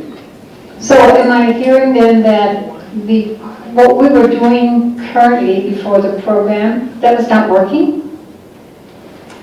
It may have been working, but it wasn't It legal. was not the best instructional model for young people and the required bilingual services. And I believe just about any bilingual professional will tell us that. And the district had adopted an early exit program, except for Price. Price was the only one that was doing early exit. Early exit means what grade? Early exit, the students can exit second grade. Third grade. They can get out fast. It's like pronto in English. And so we're encouraging them now by going to the cluster, give us 2 more years. Yes, because we If they're coming from a campus that was doing early exit. Research clearly states that when you exit students like that, they will struggle in secondary, and they are. So we are trying to build a strong foundation of literacy in their language of academic strength, which is Spanish, so that they can be successful all through high school and in college. That's our goal. And my goal is to put it a little further, is to bring the dual language in. And that is what our goal is. Once we're successful at the bilingual and the dual language. We took our cluster principals to, on the 19th, we took them to Northeast ISD to visit a cluster school.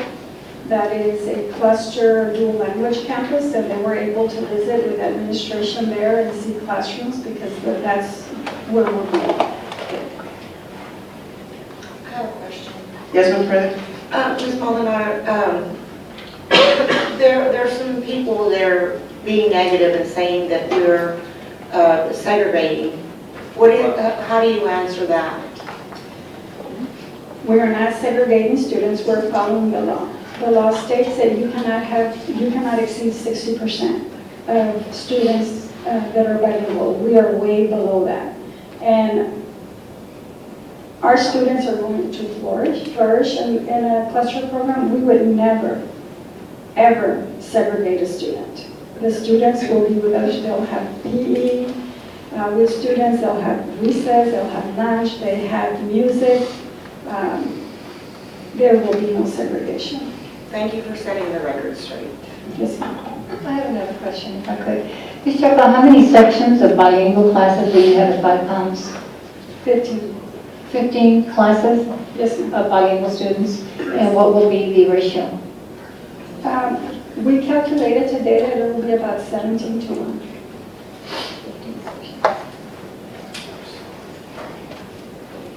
That's an average, isn't it?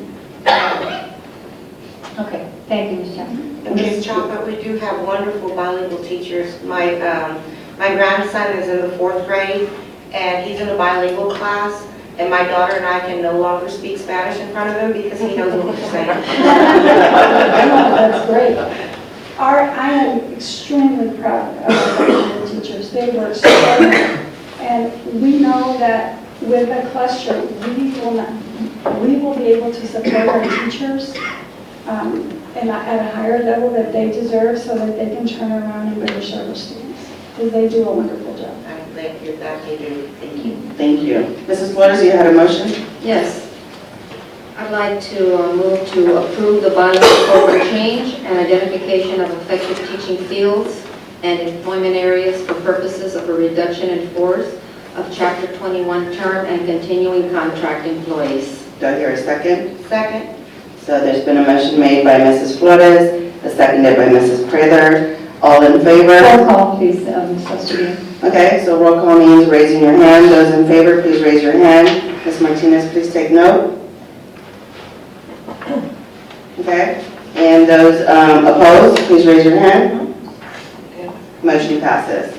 The next line item is discussion and possible action to approve program change and identification of 24 effective teaching fields and employment areas for purposes of a reduction in force of Chapter 21 terms and continuing contract employees as a result of the consolidation of 2 or more individual schools and efforts to improve efficiency.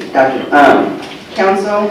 Yes, Madam Board President, we have a couple of people who signed up for this item as well. Same rules apply, 3 minutes per person, no rules of decorum, and comments should be limited to the agenda item itself. Mr. Cummins, can you remind me? We have 3 individuals to remind me to call on. Okay, so the first one is Mr. Raul Ramirez.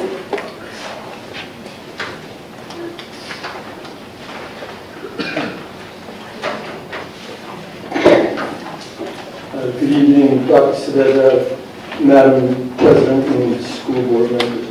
My name is Raul Ramirez, and I've been teaching here at Nada Elementary pretty much when I first started 26 years ago.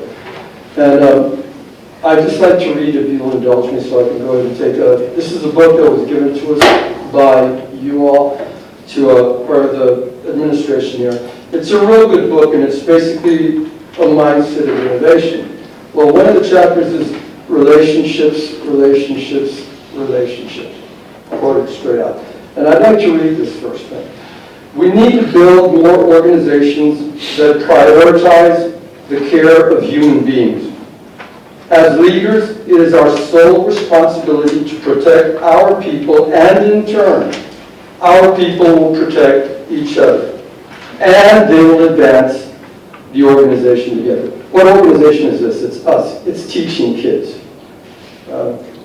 As employees or members, meaning teachers and all of us, we need to have the courage to take care of one another when our leaders don't. And it's not no reflection on you all that you're not, because I know you guys have the hard tasks and the ugly decisions that have to be made. So, what I'm saying is, it is about relationships and it's about people. We always want to talk about that, okay, what's in the best interest for our children? You know something? There's a compelling argument to be made that, and I know it's already passed, and then you're going to probably tell me that this is something, but there's a compelling argument to be made. Is it really the best interest for Kaizen and for Athens? The decision has been made. I understand that. Y'all make those decisions. So in so doing, and with the RIF, I get this, what you're saying, that maybe it's so that you can protect the employee and the district. Okay, please do so, and please make not just a full-fledged faith effort. Make a commitment. Every one of them is going to have a job, please. That's all I ask. And then the other thing with that, because I'm worried about, because I teach 5th grade, And I'm worried about, just as y'all elude and you question class sizes, make sure that happens, please. Because there's a big difference. There's a big difference when I have 17. And I had 32 last year. All right? And I don't know why, because we talk the talk, but I know why I didn't get help. So, please keep that in mind. I come faithful, I come every day, I work hard, and I keep the scores, I keep the faith. I know you try hard. But you know what? Last year when I had the 32, and I busted my tail off for them, who was there for me? And I just want to make sure that please cover everyone. Because like it said, relationships, relationships, relationships. Otherwise, is it over? I'm sorry, miss. Okay. Please, so thank you for letting me talk.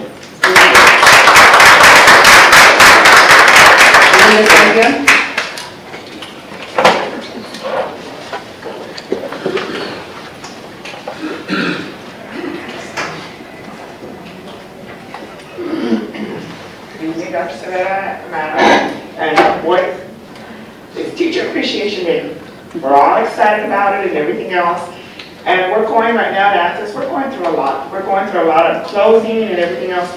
But what's getting us right now is that it's Teacher Appreciation Day. There's some teachers getting notes. We're in limbo. Nobody knows what's going on. Today, thank God, I came because I got a lot of my answers. A lot of my questions were answered tonight. And I do appreciate that they were answered.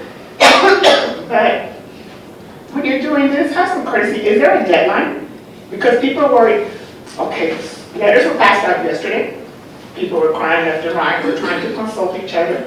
As you see, as much as we're going through, our scores were there. We worked very hard. This is it looks like the door was shut on us, but we're not shutting our doors to our kids. We're working as hard as we've done all the time. So I had to make sure I came. And so right now, put some consideration in when this is going to end. Tell us now, what is the deadline? I mean, it's like everybody's going, did you get a letter? No, I didn't get a letter. Did you get a letter? Or did you get a letter? Oh, so-and-so got a letter. And you're having them crying and they don't know what's going on. We can't explain anything. Nobody's explaining anything to us. And so, that's really, that hurts. And you're thinking, oh, I'm appreciating my teachers. I'm appreciating all these teachers and everything else. So my question to you is, there a deadline? When's the last time we're going to learn? We're hearing that, oh, they got till May 19th, 10 days prior till June the 3rd before we find out we don't have a job. Or someone doesn't have a job. So right now, we're testing Monday and Tuesday. But yet, we're sitting there crying at the same time. That's all. Just have some consideration for us because what's done is done, and we're doing our best. We're going to walk out of there with our heads up high, like we've done every day. So thank you.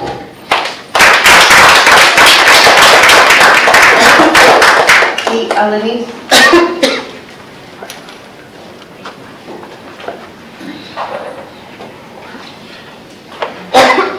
Madam President, Lieutenant Saavedra, members of the board, this is Pete Alanis, representing South San Diego.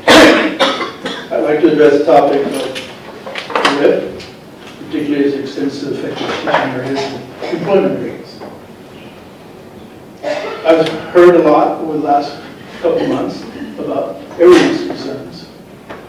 There are arguments sometimes that get conflicted. We want clarity in the way that you make these decisions. It's very, very important that you stay the course, one way or the other. When I came to this district in 1973, I was a young whippersnapper that was excited to be here. And many of our teachers continued, just like I did, to serve, to teach, to enjoy the community. And we came up with this pride that just swelled in us. We talked to board members, we talked to superintendents, our principals, and eventually we were able to convince them that those great teachers, they needed to be honored. And this district has been blessed with many, many great teachers. One way that they were blessed was to assure the employment appreciation, they were able to approve a continuing contract program. Part of the RIP item on the agenda is going to be voted on that allows you to act on RIPing, even continuing contract people. These are people that have given you years. They've trusted you. They've trusted this district. They've loved this district and the kids. They've earned your respect. A few years later, that continuing contract program ended. Fortunately, people were grandfathered. You only have a few buzzards left, okay? But to do it now is just another dagger. Let's talk about loyalty. Not the teachers for the district or for you, but your loyalty to your employees. That's paramount. As you begin to talk about RIFing, be very careful about those areas of concern, because you can certainly use some of those extra people in inclusion programs as teachers' assistants, co-teachers. I've heard a rumor there is even going to be a reduction in special ed. At the high school, we can't afford that. I teach an anatomy senior level course at the Health Science Center. And guess what? It's very, very hard to differentiate when you have valedictorian sitting right next to special ed students, and I have no inclusion teacher. But I'm tough. I've got experience, and I give it my all. And hopefully we'll be able to pass it to everybody. But you need to make sure that you make wise decisions. Thank you.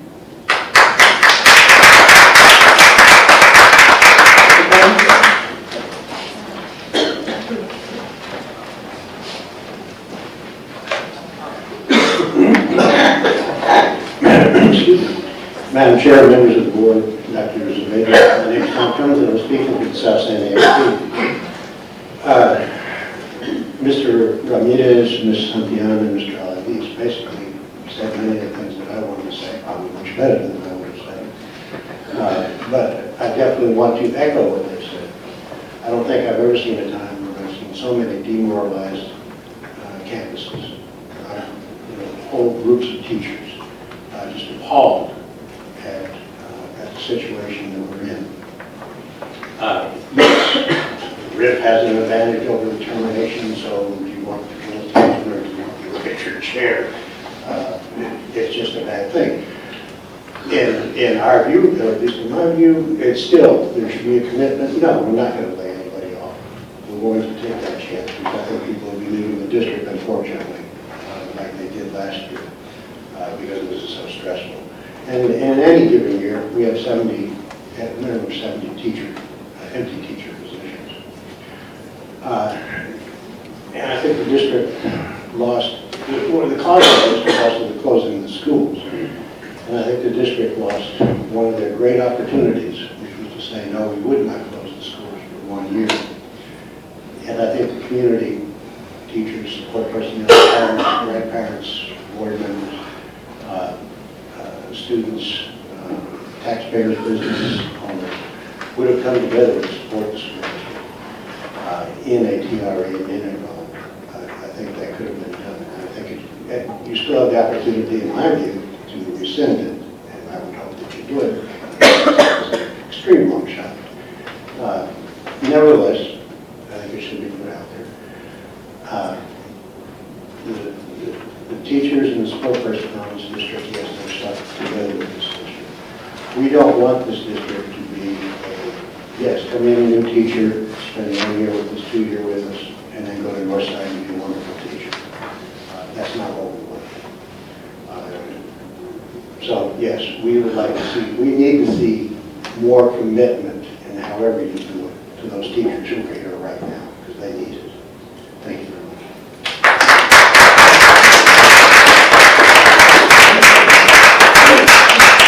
Okay, board members, I need to take a 5-minute break. Do I hear any objections? Can break? Okay, 5-minute break.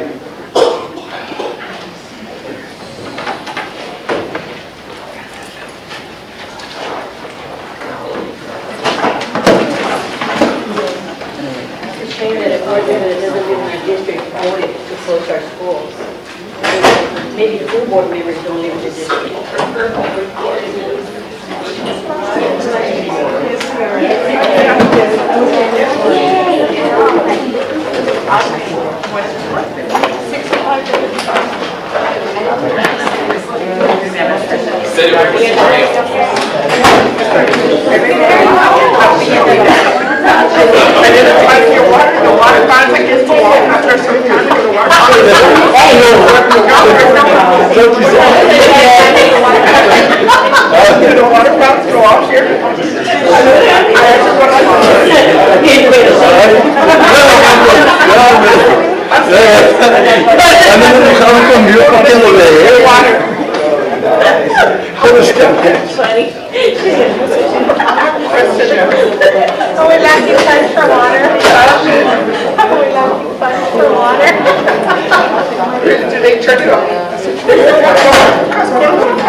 I do. I know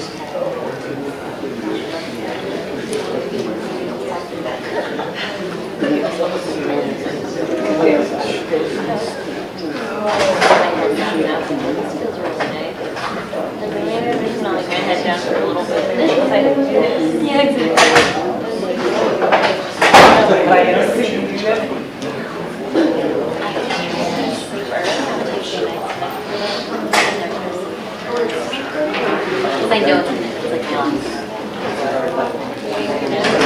It's like I had to. That's not your Okay, we're gonna go ahead and resume. Board, do I hear any discussion, any comments or concerns on, wait, I'm sorry, Dr. Saavedra, back to you, number 3. Yes, ma'am.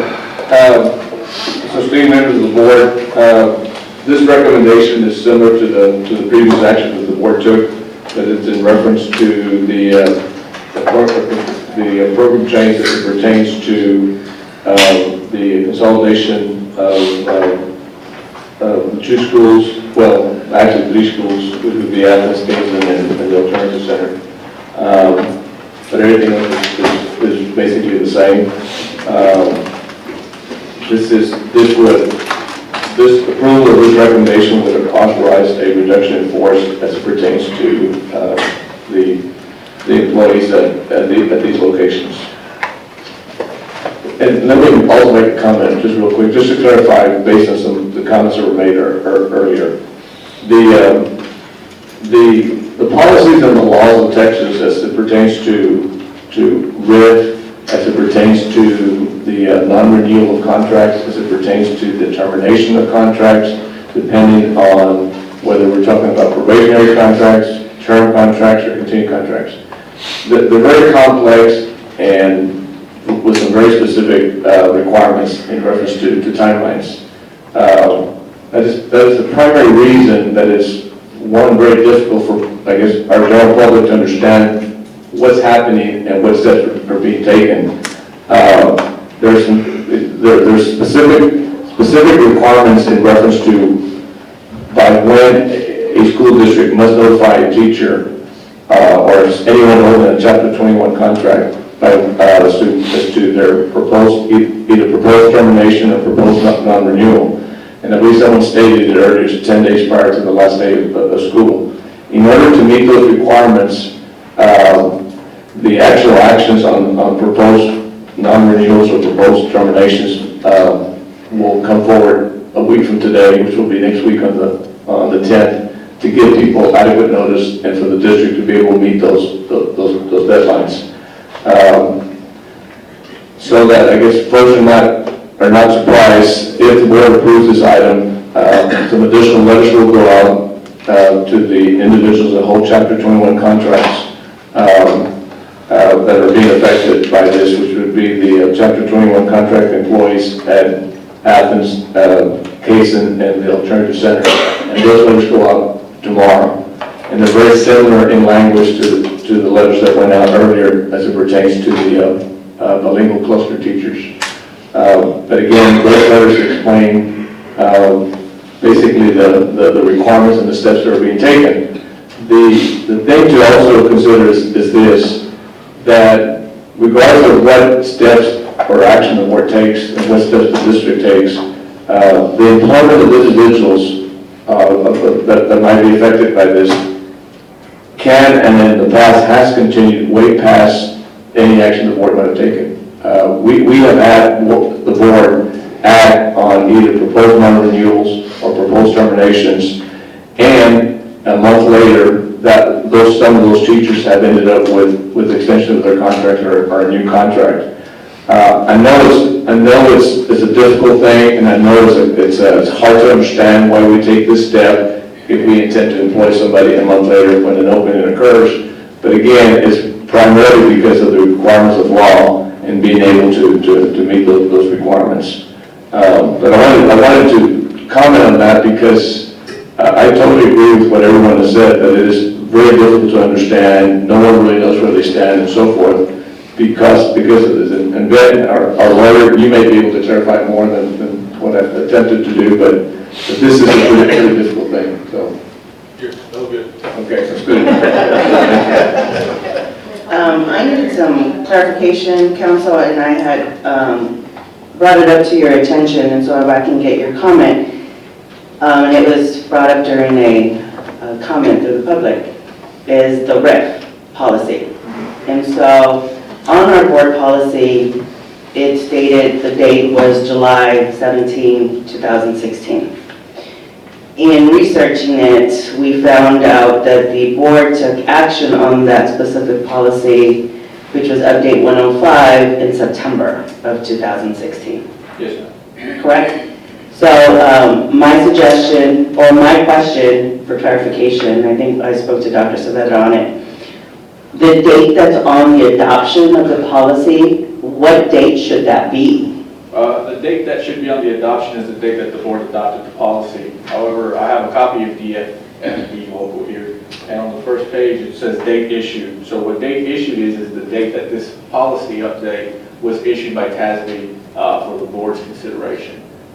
When the board actually took it up at a board meeting and adopted it, that was not until September. I believe it was September 21st, 2016. Now, I did speak to Mr. Valderrama after I spoke to you that we should put a separate item on here that says adoption. But as far as the date issued, that was when this policy was sent over to the district by TASB for our consideration. Okay. And so what I wanted to let teachers know and staff know that are affected by this RIF is that when it was brought in September, it was probably brought under a consent item. Yes. And so we didn't take it. The board at that time, I believe, I didn't go back and look at the tape, but there wasn't discussion. And there was no feedback, because I don't think it was a special call. Was it a special call meeting or was it a normal meeting? I don't recall whether it was special or regular, but on that item, you guys adopted TASB update policy 105 and 106 at the same time. And those are just regular updates that TASB sends to districts. Yeah, and so in my leadership as president, we can have discussion now when TASB recommends something, we don't have to take it at face value. We can, as a board, discuss it and make our own recommendation and make a decision on that. And so, so that is not something that we're voting on now, that was something that was already voted on. And so due to that vote back in September, that is why the continuing contracts is now on the RIF today, okay? And so I just wanted to put that clarity out there. Board members, are there any concerns or comments or a motion made to this line item? I have a question. Ms. Guerra? Okay, I also needed some clarification from legal. It said that nobody, okay, this is so, the RIF says that nobody outside will be hired until everybody, our staff or our teachers are hired first. So why is it that some people already got letters that they're not being renewed? They have not been non-renewed yet. They were sent a courtesy letter to inform them that they may be affected and that there is an interview fair on May 6th, Saturday, so that they have the opportunity to apply for positions and be considered for those positions which they're qualified for. In other words, you're being let go, but you can come in and interview. You may be let go because that vote is for next week. Okay, because people have contacted me that say, I've been let go, I'm not being renewed, or are they mistaken? Well, the correct term, and again, it's complicated like Dr. Saavedra said, but what that They letter, should have been informed, I mean. what that letter states is that they may be recommended. Dr. Saavedra has a copy of that letter. Could you read it, Dr. Let me just read it into the record. And what the notice that was received concerning the job fair basically reads, due to the implementation of the bilingual clusters, the closure of the district's alternative school program, and the consolidation of schools, the the district is hosting an internal job fair. This fair is for the 2017-18 school year, and we encourage your participation. Southside ISD Job Fair Administration Support Center, 5622 Rails in San Antonio, Texas, May the 6th, 2017. Your scheduled interview time is whatever time we put in there. Elementary in the HR conference room, 201, secondary in the boardroom. Please arrive 10 minutes before your scheduled time. For information or questions, please contact Human Resources and we provide that number. But that's basically what was put out yesterday. I believe it was yesterday. And this means they will be hired, or it's still up in the air whether. Basically, what it is it's a job fair, and people are being interviewed at that time. So clearly, we encourage them to attend so that principals have an opportunity to interview these people, the teachers that are available, so that, so they can be placed. So who got the letter? Not everybody got the letter, right? Everyone that is affected by either the bilingual cluster, because we talked about 20 teachers earlier, and everyone that's affected by the consolidation of schools. So everybody at Athens and everybody at Kaizen received the letter? And alternative. And alternative. That would be good. Everyone being a reasonable staff member? I'm sorry. Everyone that does not have an assignment at this point. I believe that some people do have an assignment, those individuals did not get this letter. Okay, so everyone who has an assignment did not receive this letter? Correct. And the ones that didn't get it, that means that they're not up for hire. The ones that did not get this letter, The ones that did get the that letter, did they're not. get the letter, at this point, as of today, we do not have an assignment for them. But as I stated to the board earlier, there are vacancies available. We're trying to fill those, and that's what part of this process is, so they can be interviewed, so we can fill those vacancies. And so for clarification, an assignment means a contract? Or no? We've not extended contracts to anyone. An assignment means this is where we anticipate you're going to be next year. The contract. When do we do a contract? At the end of May, Monica? The end of May, yes. The end of May, and that's traditionally the time that we always set them out. Okay. And that's all teachers in the district. Doesn't continue. Ms. Bravo? I have a question on the letter, actually, it's not a letter, it's just advising them of a job fair It's a notice. or of an interview, that they're going to be able to interview. But it doesn't mean they're going to get selected. It's up to the principals to decide, I think she's good, she's got good qualifications, good evaluation. If none of the principals that are there decide to hire them, then they're gone. No, they come up for non-renewal next class. Exactly, so they'll be non-renewed. And keep in mind that the action that the board will be asked to take next week is proposed non-renewal. Right. Which is very different than the non-renewal. Proposed non-renewal is a different situation. And as I stated to the board, there are vacancies today. We anticipate, based on our previous experience, that there will continue to be more vacancies as teachers announce either resignations or retirements. That occurs a lot during the month of May, and it continues into June. So, regardless of what happens in the next week or two, the probability or the opportunity for employment as a teacher in this district continues really into the summer. And we intend to place all these people as vacancies become available in principal. Dr. Seda, aren't those positions though filled by the respective principal, campus principal? They make that decision? Yes, ma'am. The way it works is this: the district sets up the employment pool. We have the authority by law to determine this is the employment pool, and by law, the principal gets to select their teachers by law. But the employment pool can be 1 or it can be 100. And so basically what we're telling our principals, this is the employment pool, you must select from this group. You may not select from outside until everyone in this group has been employed. So if a principal doesn't select, say, I interview, no principal selected me, does that mean I'm going to be put on another list and nobody else will be fired until I get hired? It's the same list. So we start with a list of, let's just say 50, and we come down to everyone, let's say 45 have been placed and we have a list of 5, that still remains the same pool for any vacancy that becomes available where these people have the qualifications. And those certifications. five, until those five get hired, That is correct, and nobody from the outside. that is correct, and that is why we encourage our principals to select early, well, the pool is full versus what's left at the end. And if there's no vacancies after that, then If there's no vacancies between now and I guess the time of the first day of school, then we don't have a vacancy. And I guess- We don't have a contract. And I guess I can understand, I can empathize with the teachers' are concerns about, well, I'm in limbo. You know, I'm gonna be on that list, and if none of the principals hire me, am I gonna hope that I get hired from now until the first day of school, or do I choose to go look for another job? I mean, it's We just didn't have that, that option. it's just that feeling of, I understand. No security. I totally understand that, yes. One clarification, sir. Yes. Let me just be clear of something, because we're gonna have secondary positions that are gonna come up. Actually, we don't have enough positions to fill the secondary level teachers. Those are the ones at Kaizen. All those positions, whatever they may be, coaches, whatever. They get into this pool.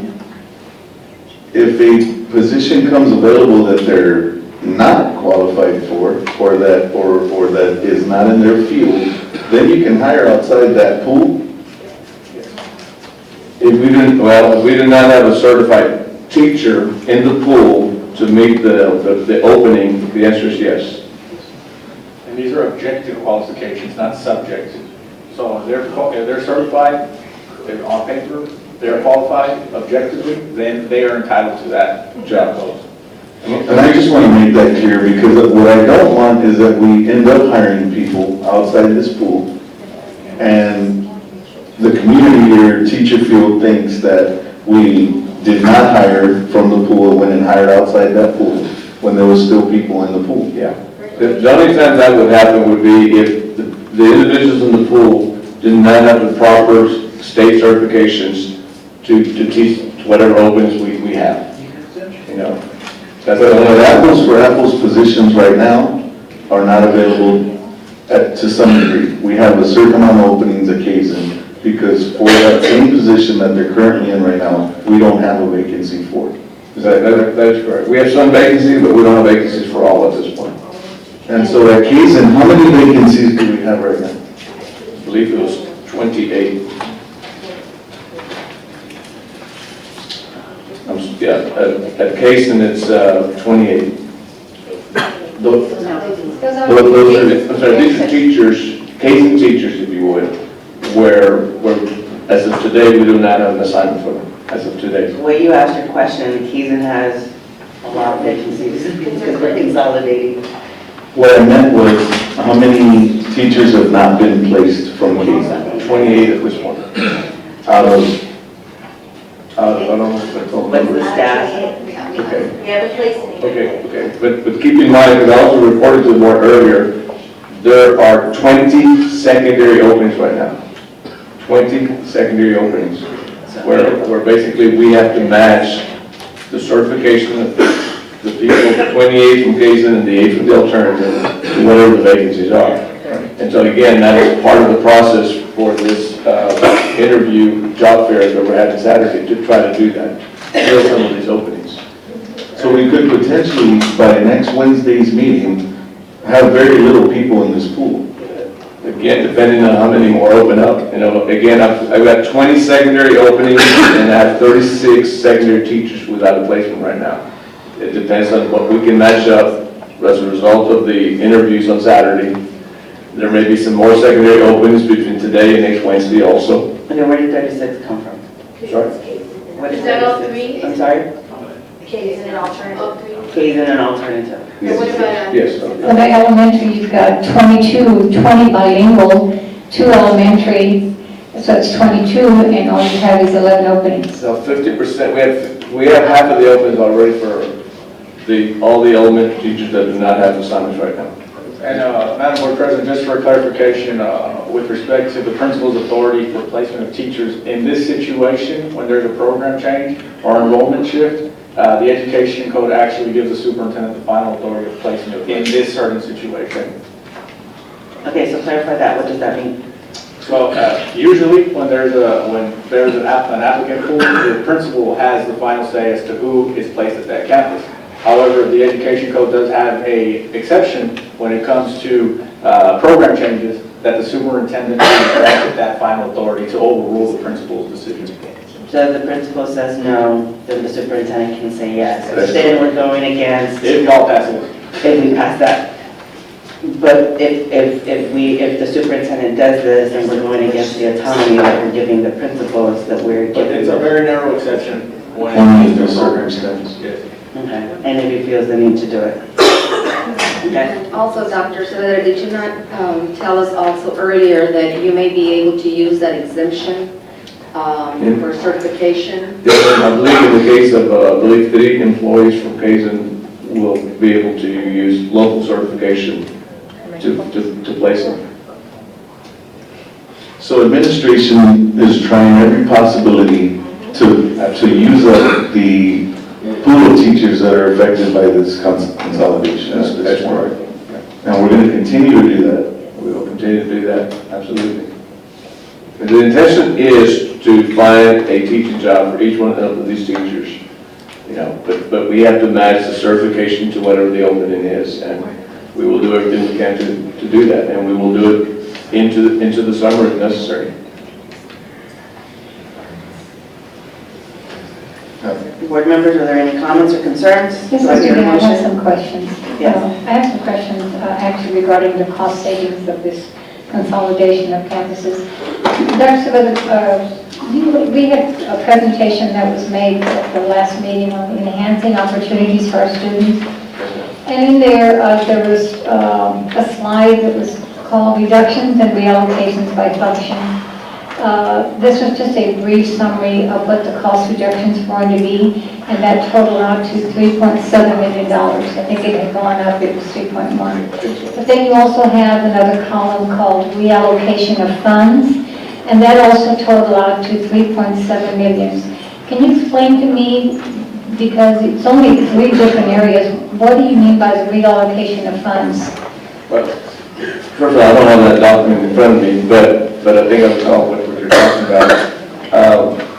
What we have here is the board had requested to know if the consolidations went through and we experienced a savings of 3.7 million. Where would we be able to use this money? And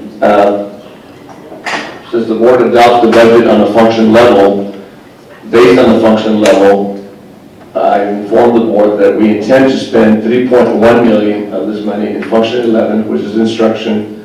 We plan to spend 457,000 in function 13, which is staff development, and we were planning to spend 100,000 in community services, which is function 61. And there was also a balance sheet.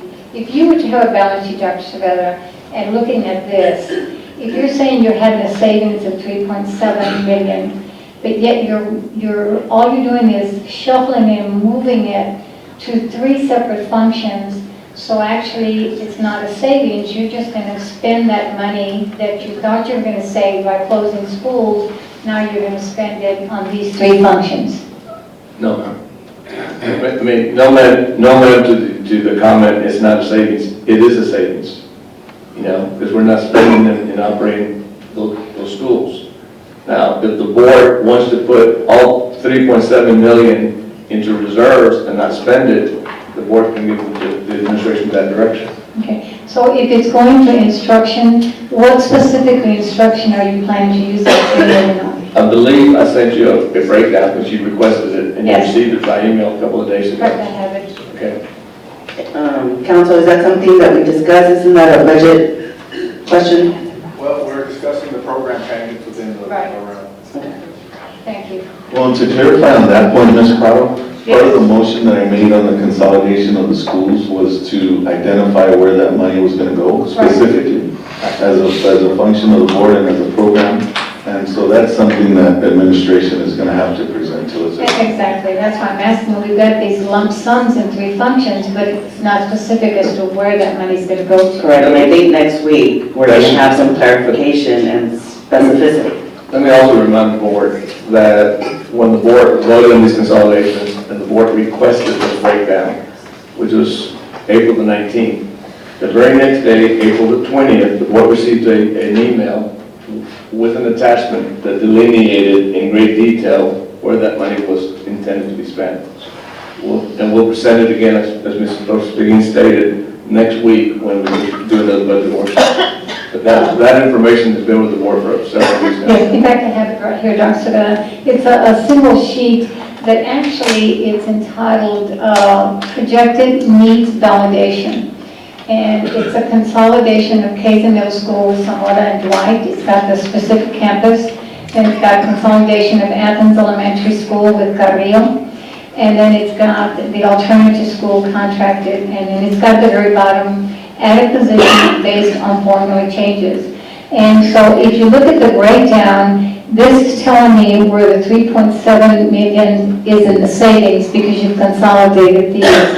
And looking at this, it looks like the majority of the savings from the closure of the campuses is coming from personnel.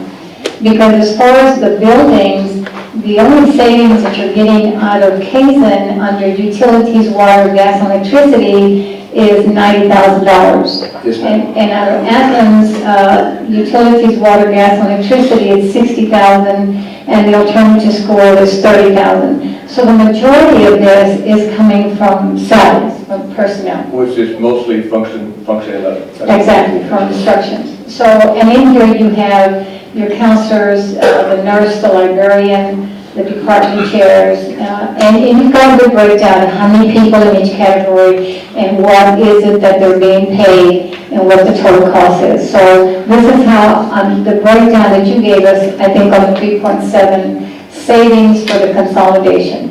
Right, and so I think, I agree with Mr. Ibarra, now we need to know what's going to be the breakdown and how you're going to spend that money. The 3.7, and if I may, but when we actually look at actual salaries, I believe it goes up to about 3.8 approximately. So it's slightly more than that, but that money is part of the budget process.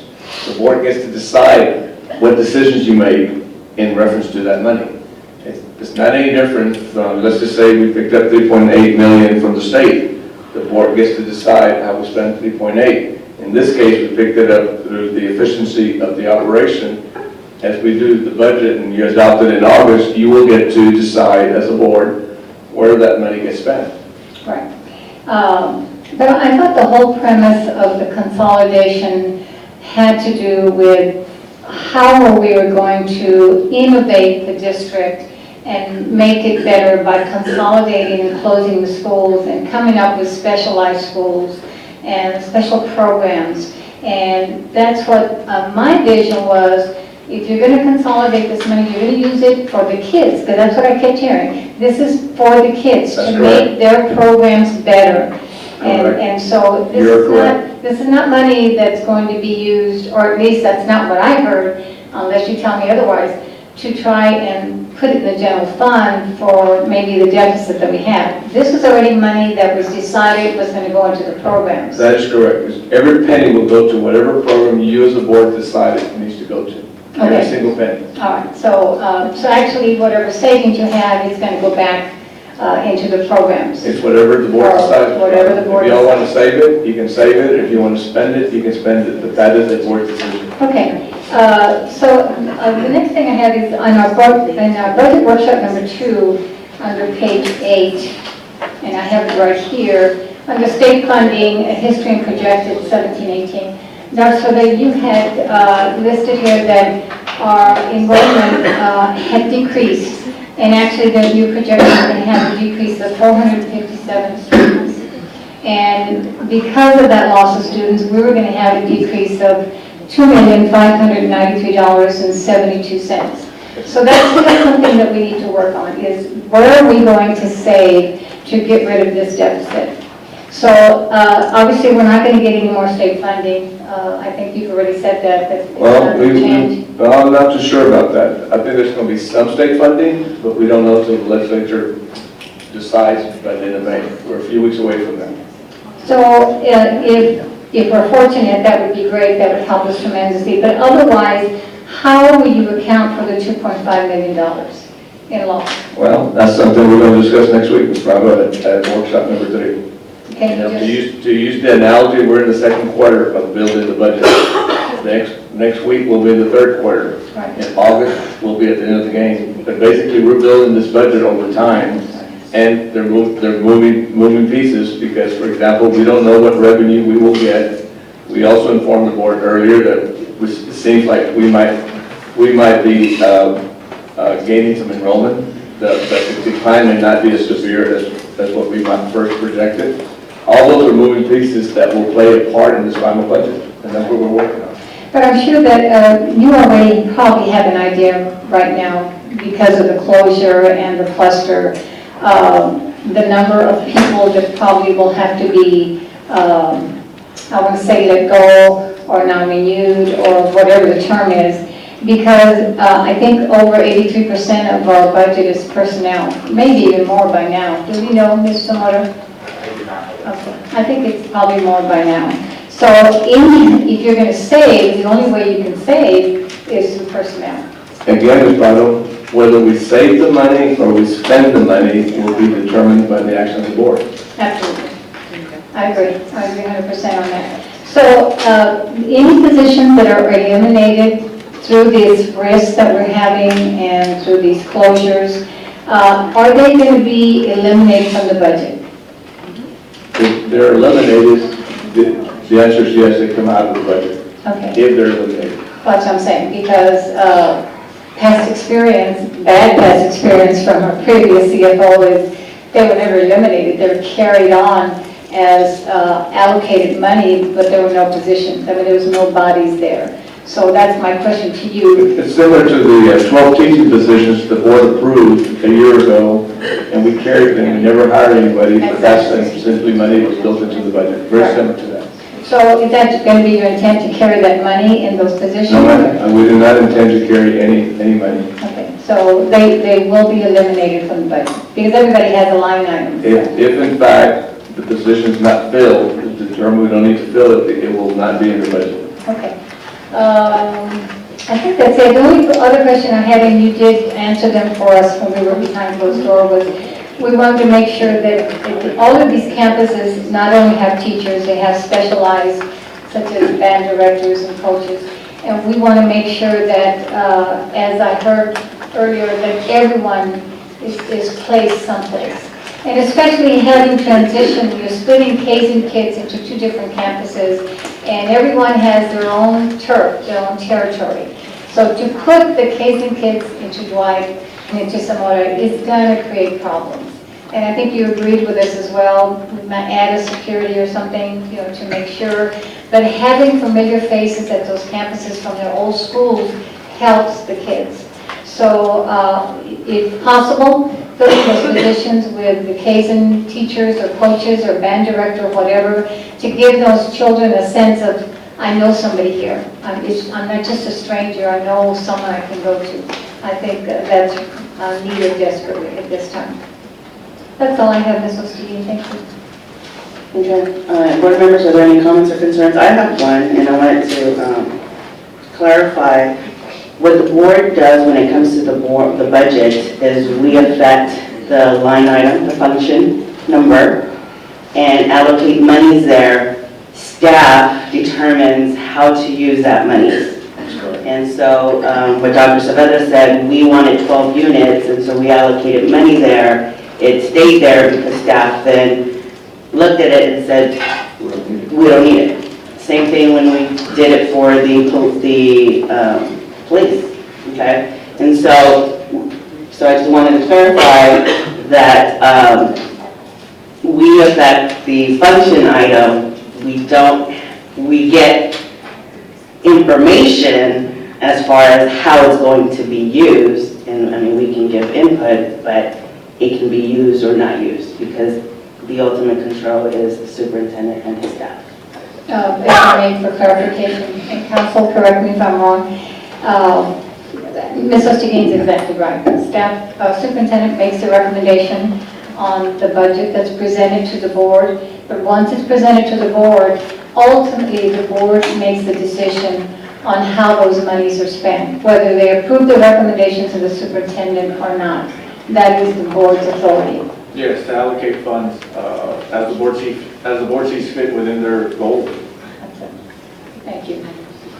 Just for clarification and clarifying Ms. Seguin's statement, I believe that's exactly correct at the functional level. In essence, I'll give you a quick example. We've had discussions in the past in reference to the administrative cost ratio, Ms. Browder, okay? The board absolutely has the authority to control the amount of money that goes into the functions that are taken into consideration, which would be 41 and 20, 21, there's 3 of them, whatever they are. But anyway, the board can say, in order to get within the administrative cost ratio, this is all the money we're going to give you these 3 functions. But once you put the money in there, the administration will get to decide how that function gets spent. Which I believe is what she's stating. Yes. Okay. Okay. All right, so do I hear a motion? I just wanted to add another question real quick. So on here it says discussion and possible action to approve program change and identification of affected teaching fields and employment areas for purposes of a reduction in force. What are we approving, or what are we, because it's saying here approve the program change. You're authorizing the procedures that are required in order to, in the event that we cannot employ everybody for next year, use a program change as a reason for non-renewal, and you're also authorizing the protections on the other side, on the flip side of that coin, of affected employees, that they must be considered first before any outside applicants. So you're authorizing the use of this policy, which is DFFB and DFFC. They're 2 different policies. So that's what this board is authorizing. Okay, so what happens if we You're don't? activating the policy, in other words. So if we don't vote for it, what does that look like? We cannot use, in a proposed non-renewal, the reason of program change. Okay, so it looks bad on the teacher for No, we will lose.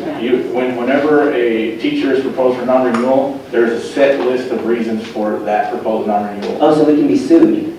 Or The commissioner will overturn our decision.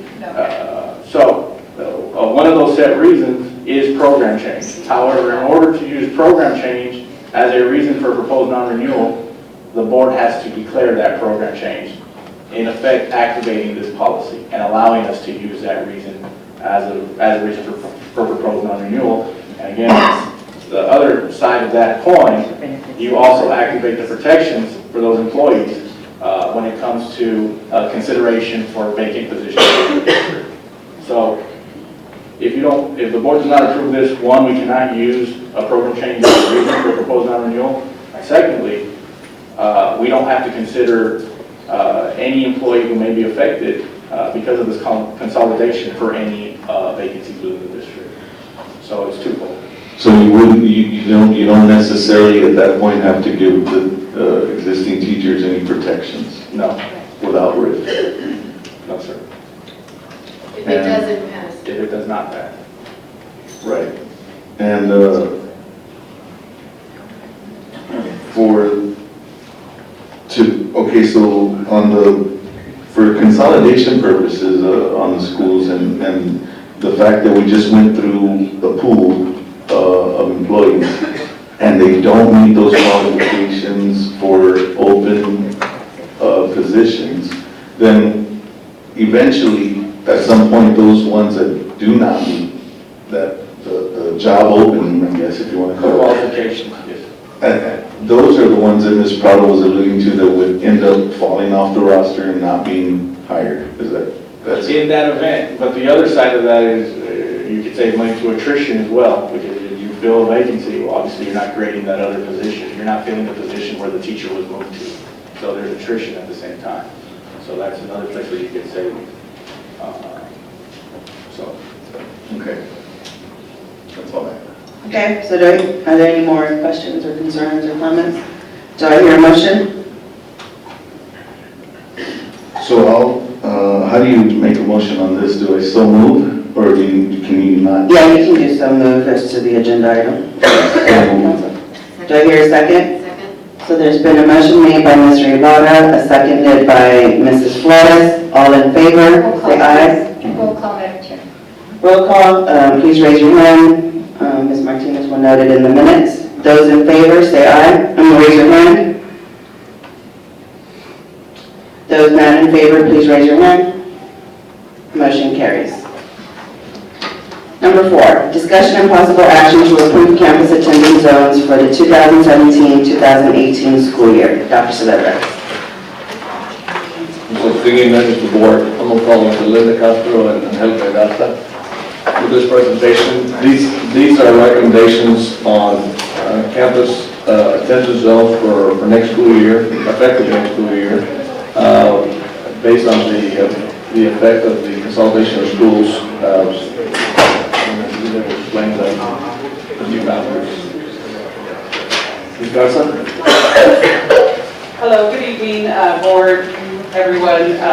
I was about to think that I was going to say good morning, that it was midnight. As soon as Mr. Ortiz puts the graphics up, we'll go ahead and begin, but everyone has a handout. We did alter a little bit. I believe that what was sent to you was not this version exactly, so I have these for you here. Hopefully everybody can read these. Based on the consolidation of our campuses, these are recommendations that we bring to you to establish our attendance zones for our elementaries and attendance zones for our middle school. The first recommendation, go to the elementary map. So this would be page 2, the elementary map. And this is based on what a demographer gave us when we started this. And just for everyone's reference, this right here is 35. This right here, of course, is military, okay? And this right here would be where Kelly and that overpass is. Okay, so looking at the very first recommendation that talks about perhaps taking this section right here, I'd like to draw your attention to this section where the 5 Palms blue attendance zone and the red Armstrong attendance zone. It's recommended, we have quite a bit of children that live in this housing neighborhood here. I call them the fairs, all the streets are fair something. And so what he is recommending is perhaps we look at the children who live on Fairshire as well as Brook Valley, and Brook Valley is the one that kind of curves over. And instead of having those children attend 5 Palms, the children that live on those 2 streets would attend Armstrong. Okay? One of the benefits would also be an offset that we are introducing bilingual children to 5 Palms as the 5 Palms cluster. The second recommendation, okay, what I'd like to also point out is that the red lines are the current boundaries for our elementaries.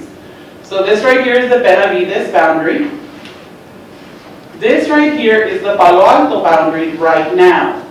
Now this that I'm pointing to right here would be green. Okay, because, or whatever this minty color is. Because these children in the Hunter's Glen Apartments complex are currently bused to Palo Alto. So the recommendation is that the children who are here, and it could be anywhere from 50 to 100 residents from this complex at any time, it fluctuates, just the things that we talked about earlier, renters, leases, all of that, that we take these children and we put them back at Palo Alto. You mean, there was to Benavides, right? Oh, was to Benavides, what they're saying is was to Benavides. Sorry, it's been a week since 5:30. So, as everybody else has, I think, right? All right, so we're going to take these children and put them into Palo Alto, and what that does is also afford more opportunity to have the bilingual cluster have more success in Benavides. Because Benavides is serving a pretty large population of bilingual children that will be coming from Kindred, Palo Alto, as well as the children already at Benavides that are in the program. Okay. The third recommendation. Before you leave. Yes, ma'am. So you see where Kindred and Hutchins is at? Yes. That little. Yes, that little. Is that where the Baptist of Americas used to be? No, this right here are the Target apartments, the Yarrow apartments. Okay. Okay. This right here was the third, excuse me. Okay, the third recommendation, okay, would be to take this spot right here. Okay, this color belonged to Athens. Now remember, because of the decision of the consolidation, this is now the Carrillo attendance zone.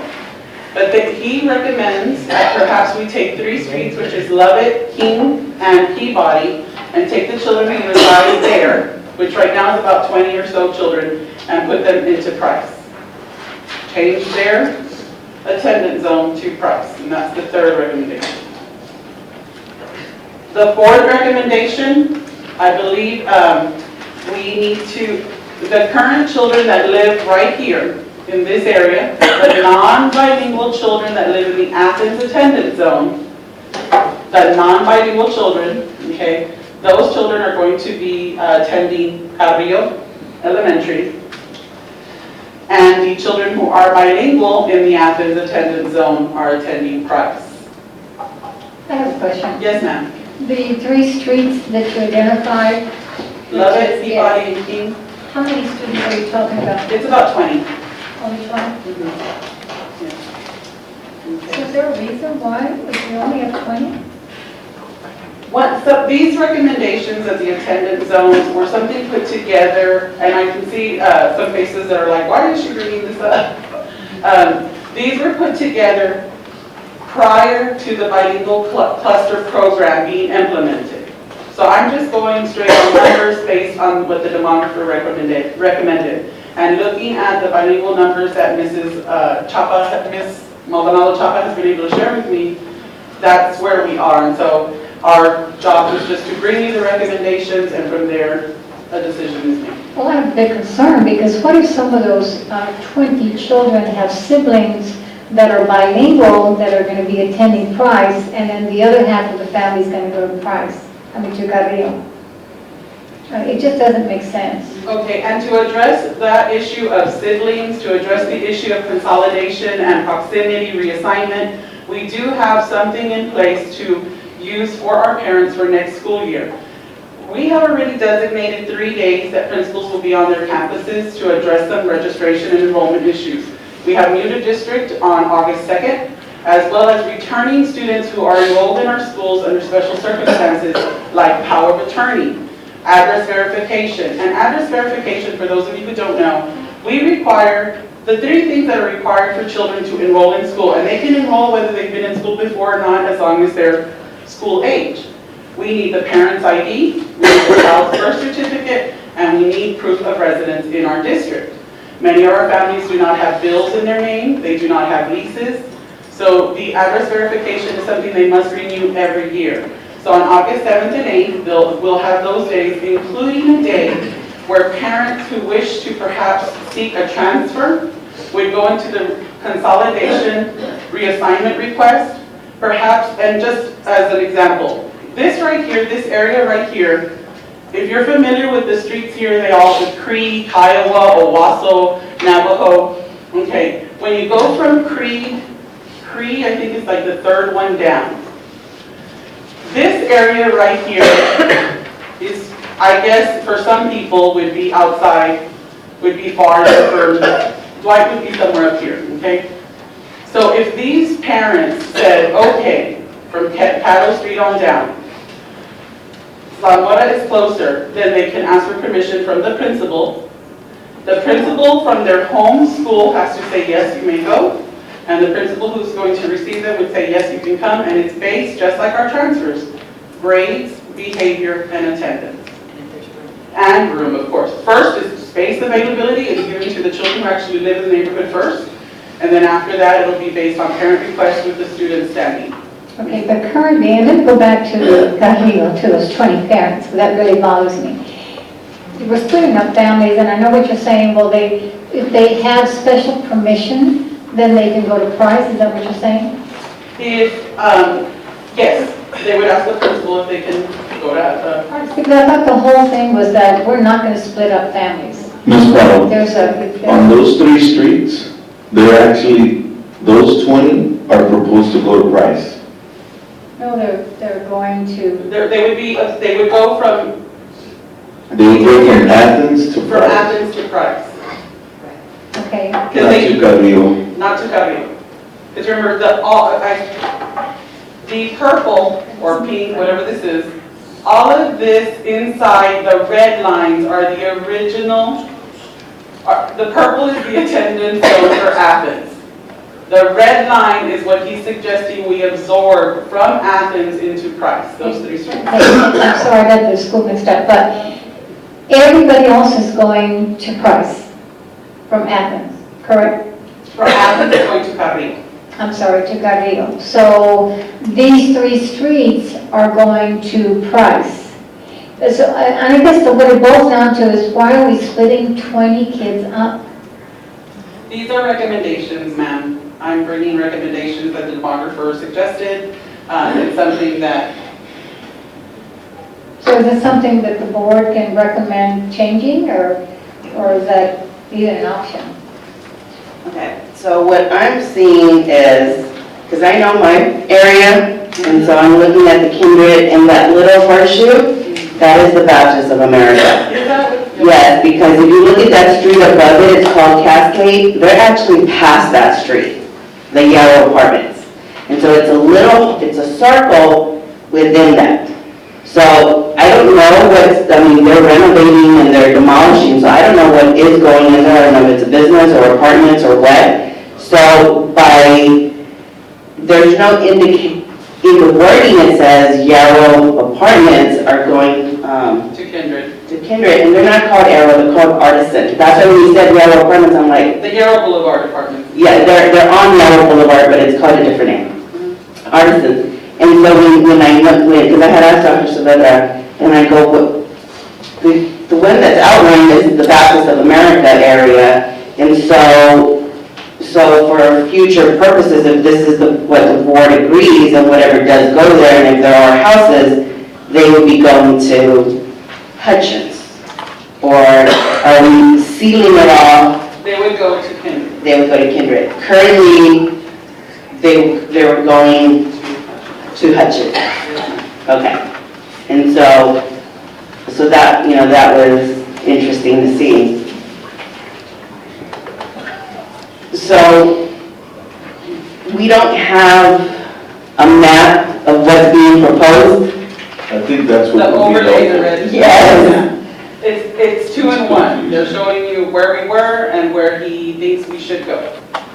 But this was before the consolidation. Yes, ma'am. So nothing to do with anything. Yeah, we needed to be more exact. If we're looking at the map, because in the wording, it makes sense. I read it and I'm like, okay, I can see it. But we did have some questions on the wording as far as north and east and south type thing. We wanted more specifics as far as when it came to. I'm going to be honest with the group. I was asked to present this yesterday morning, and one of the discussions that I brought up was perhaps the elementary changes are now pretty much null because the bilingual cluster has absorbed some of the excess, as well as perhaps moving some of the lines would even out some of the attendance. Now, we do have to settle the middle school. Consolidating them was one thing, but settling the attendance zone does have to be brought here. So Let me just ask a quick question. I believe what the board has pointed out that what we wrote out in narrative, the narrative description does not exactly match the maps. Right. Correct? So is there a major issue if we simply bring this back a week from today? no, I would prefer that, please. I think there needs to be more discussion with leadership. Let's just do that and give the board an accurate map that accurately reflects what's in the narrative. Yes, that's what I need. That way you clearly understand what you're voting on. Yes. Before we actually vote. Okay, so we withdraw this item from right now. One of existing and I want to propose. I guess so. Yes, sir. We'll work on it. Yeah, we'll make it very clear. I know based on this, can I just ask a question? I know the map's confusing. So the middle school students, according to this map, that reside north of 35, east of Leon Creek Military, will go to Dwight. So is that the middle school students from Kingwood that are going to go to Dwight, that part of it? Or is it the kids from Kindred that are going to 6th grade that are going to go to Dwight? The middle school portion, I think, is a little bit easier for you to see if Mike can bring the middle school math back up, so I can answer your question. Okay. All right. The red lines for this map are what we are right now. So you can see the Kaizen attendance zone goes north to south. And remember, the whole thing is that Kaizen's right here, but the children who can touch Kaizen cannot attend Kaizen. Here's the Kaizen attendance zone. Consolidating the schools resulted in a recommendation that this is 35, okay? Everyone who lives, and I know that 35 is a north-south highway, however, in our city it's east-west, right? Okay, so south of that would be everyone going to Zamora, okay? Then north of 35 would be everyone going to Dwight. Leon Creek Military right here, all of these children go to Shepherd. That's pretty easy. Yeah, that's understandable. Now, and just like I explained with the elementary, if there was an issue, we're trying to have that in place for families who want to stay closer. I was just thinking, 20 families, 20 kids, you know, going displaced, or they're already being displaced as it is. We'll bring it back next week. Thank you. All right. So the last one is the work session, discussion of district vision, and I know the time is 5 minutes to 11, and I'm not wanting to discuss the vision. And so what I'd like to do though is, if you could pull up a map, if you put a calendar.